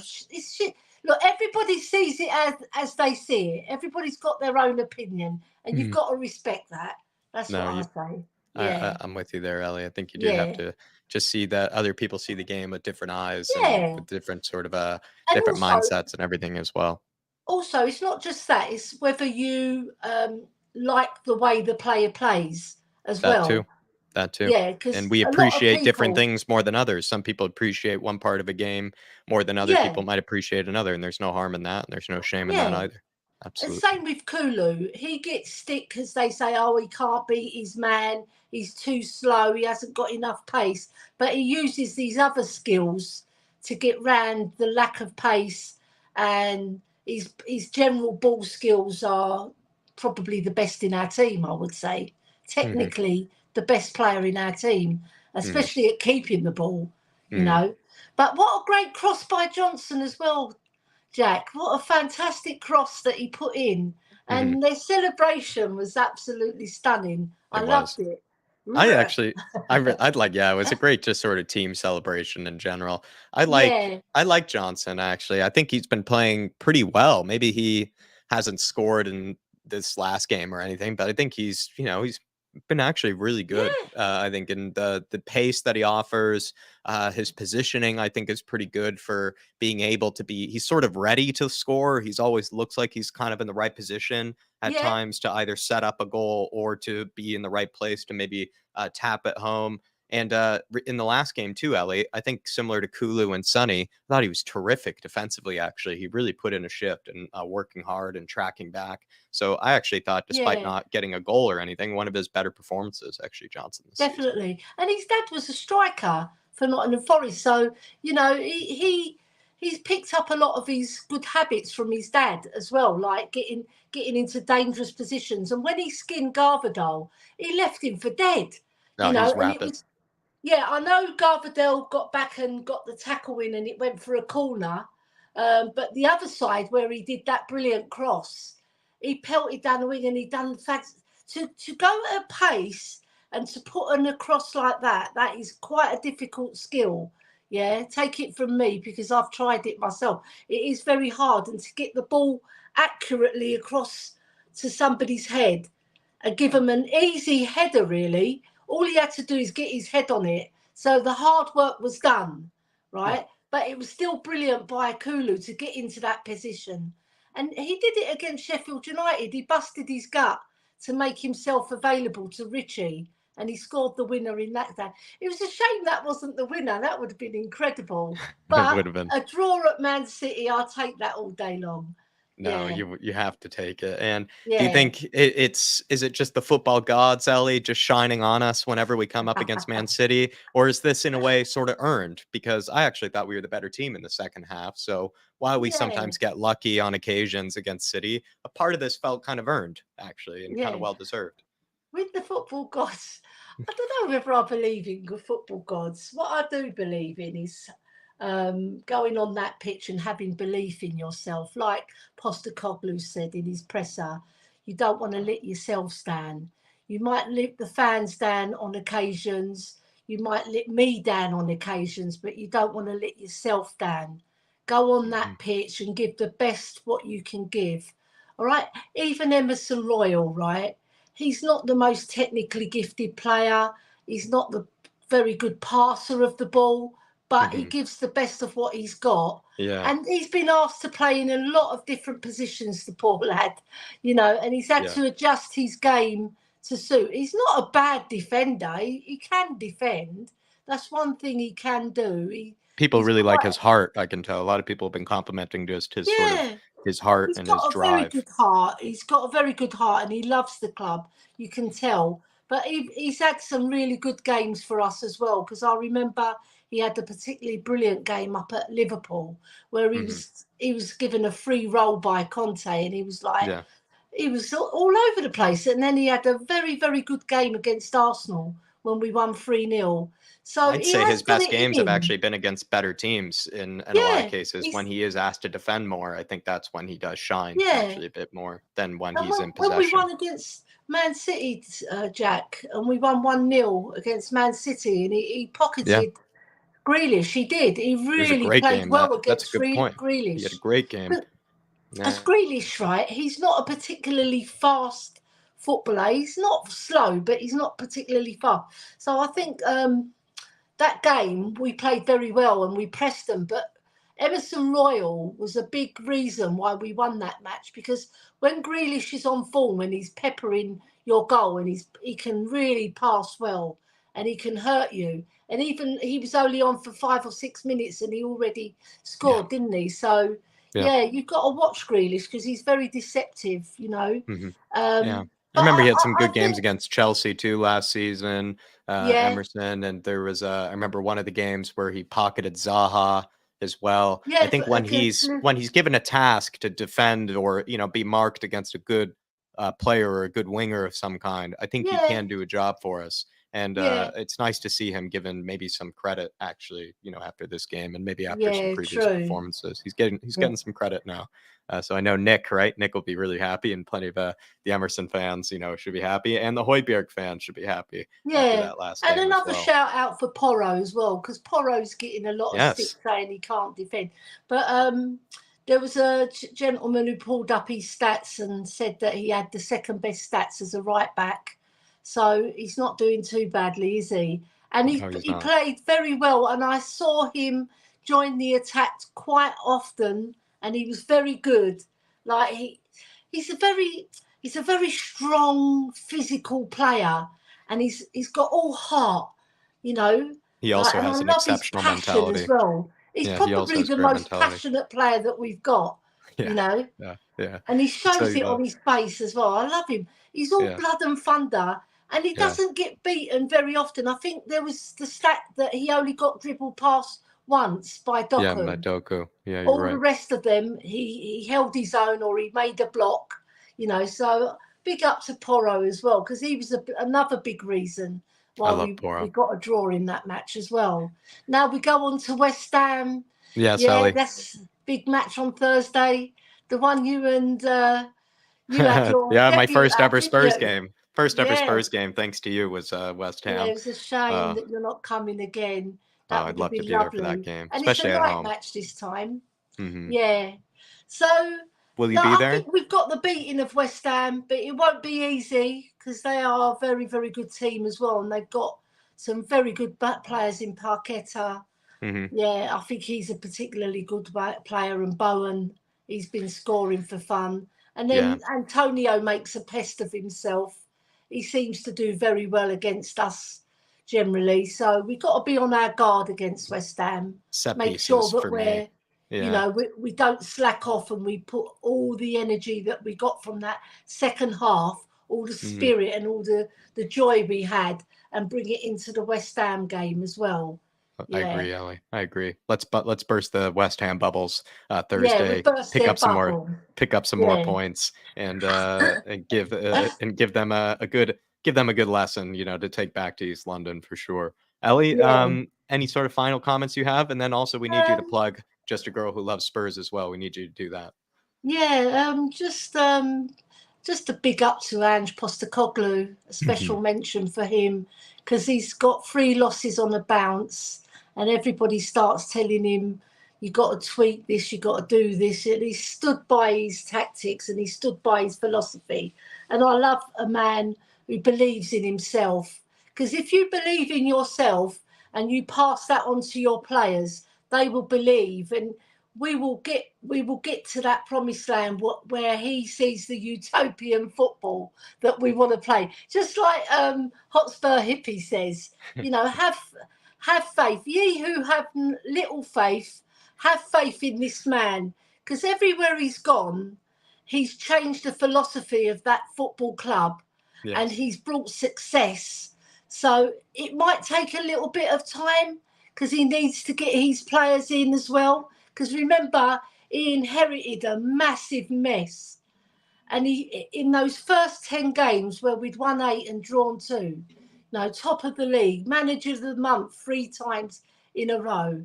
You know, you can't always be on a high in football. But because we've had dips, it's only because we've had the loss of 2 fantastic players who've played out of their skin for us. And then we lose Romero through disciplinary, and then we lose Bissouma, and Sarr's been injured. There's so many things that have gone wrong for him, but he'll fight back. Because I know Ange Postecoglou, if you read up about him, he will never give in, and he'll always stick by that philosophy because he's a real football man. Yes. And I think he's going to bring success to our club. That's just my own personal opinion. You know, if other people think he's not good enough, that's their opinion, but I think he will. Yeah. I hope so, Ellie. And Yeah. I think he's the right man in charge, that's for sure. Yeah. Please plug wherever you're going to be in the next few days, which sort of channels need some love. Please do that. And Just a Girl Loves Spurs, of course, deserves some plugging. Just a Girl Loves Spurs. We've got There Is To Do tomorrow. And we've got special guests with Jose and Colin from Talk and Ball joining us. Very nice. So it'd be me, Mia, and Kate. Kate will probably host the show this time. It's her turn. And then tonight, I'm on Nippon Show on NS Sports TV, the Chelsea fan. So he's invited me on. We've had to cancel a couple because he's been working late. But we're going on tonight at 11:30ish, 12 o'clock, that sort of time. So I better put my eye lotion on, get my eye drops in so I don't fall asleep. I haven't been getting much sleep lately, which is pretty normal for me. But I have to catch up on some because tomorrow I'm going out Christmas shopping. So with my daughter Sophia, she phoned me up and said, Mum, I want to go Christmas shopping with you. So that's something to look forward to. But Just a Girl Loves Spurs. I'm on with Kate as well. And we're joined by Jimbo occasionally as well. And then she's got other shows, Wedded Bliss, which is doing very, very well. But There Is to Debate is probably our favourite one, you know, because it's the baby as well. So we're more excited about that show. And it's doing very well. We also do match reactions We just started doing them. So we did a match reaction against Aston Villa, and we did that match reaction yesterday for the Man City game as well. Yeah. And I don't know if anybody checked out Kate on the football terrace. She was absolutely brilliant. Gave it to the City fan. She better. Yeah. She better. Well done, Kate. Yeah. Well done, Kate. Shout out to Kate. Shout out Brilliant, to Just a Girl Kate. Loves Spurs. And I please, like her everybody. because she's feisty and she speaks her mind, you know? Exactly. Yeah. And follow Ellie, please, wherever she goes. And she's a wonderful, wonderful light in the Spurs community. Yeah. So wherever she's headed, just follow her around. Please, big approval from Dave and I. She's absolutely brilliant. She's really nice to us. So I know that she's a good person to follow around. Yeah. Check out wherever she goes. And And Ellie, follow the Irish Hotspur. thank you, Ellie. This is the one to follow. These boys, they put in so much hard work. They're fantastic at what they do. And every single show is different. You know, no two shows are the same. And you always bring up really good talking points, have brilliant guests on, and big up to the Irish Hotspur. My first Appreciate love. you, Ellie. Appreciate you, Ellie. Have a Yeah. good rest of your evening, my dear. We'll Thank see you you. Thursday for the Thank you, West Ham Jack. game. Thank you, Okay. Jack. And come on, you Spurs. Come Let's on, go you and Spurs. smash those hammers. Let's Or smash the spammers, hammers, as they're pop the known. bubbles. We'll pop those Yeah, bubbles. burst their bubbles. Have a good rest of Bye-bye. your evening. See ya. Bye-bye. Big love to everybody. Well done, Bye-bye. Ellie. Great call. Everybody, show some love to please Ellie Hoiberg. Ellie, the Queen Ellie, please check her out. Please check out Just a Girl Loves Spurs. Check out wherever she may be headed. You know, she's all over the place when it comes to the content. And she's just a great person to listen to and a great person to follow around.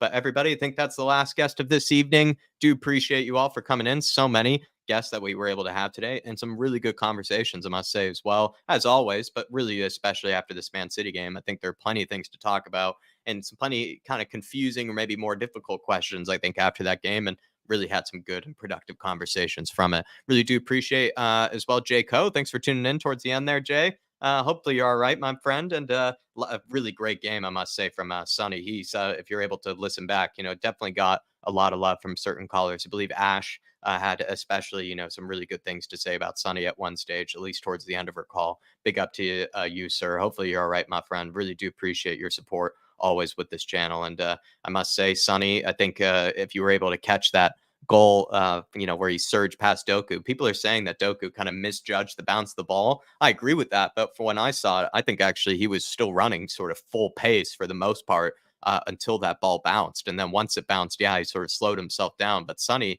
pretty much had like a 20-yard, like sort of, I think he gave him like a 20-yard head start, Sonny, and then he still was able to catch up to Doku quite quickly and just timed sort of that meeting with the ball just perfectly. And just he's been the Man City killer. And I think Dark Sun G even mentioned earlier, 50 goals away from home, 50 goals at home, 50 assists. He's just been a brilliant player for us, and he had a great performance. He presses so hard. It's been very great off of the ball, and I really do feel like Sonny deserves some praise after that game, as well as a lot of other players, Jay. But hopefully you're keeping well. Do appreciate the support towards the end of the show, and I hope to see you maybe for the next shows. I'm not sure if I've seen your name in here for maybe a couple of days or so, so I do hope that everything's all good with you, my man, Jay. But everybody, we will start wrapping things up. I think that is, like I said, the last guest of the evening. Thank you to Paul Markey. Thank you to Keith Edwards, Dark Sun G, Sergeant Stressful, as well as UJ Co, and plenty of others for supporting the channel in an extra way throughout this fan show, and everybody that came on, for being a member and supporting the channel. It really does help us out a lot. I really enjoy these conversations and these sort of wrap-ups where I just get to let other people talk for once, and it really is nice to get a nice catch up with you guys each and every week. So look forward to the next one. Appreciate you guys for supporting the channel any extra ways that you do. But I think I'll be leaving you there. Some Premier League tomorrow to get stuck into. We'll see how other teams handle whatever business comes their way. But big up to everybody. Really do appreciate the support in all the different ways that you've done today. But we'll be seeing you. Come on, you Spurs. In the Big Ange we trust. We never stop. See you, everybody. Everywhere you go.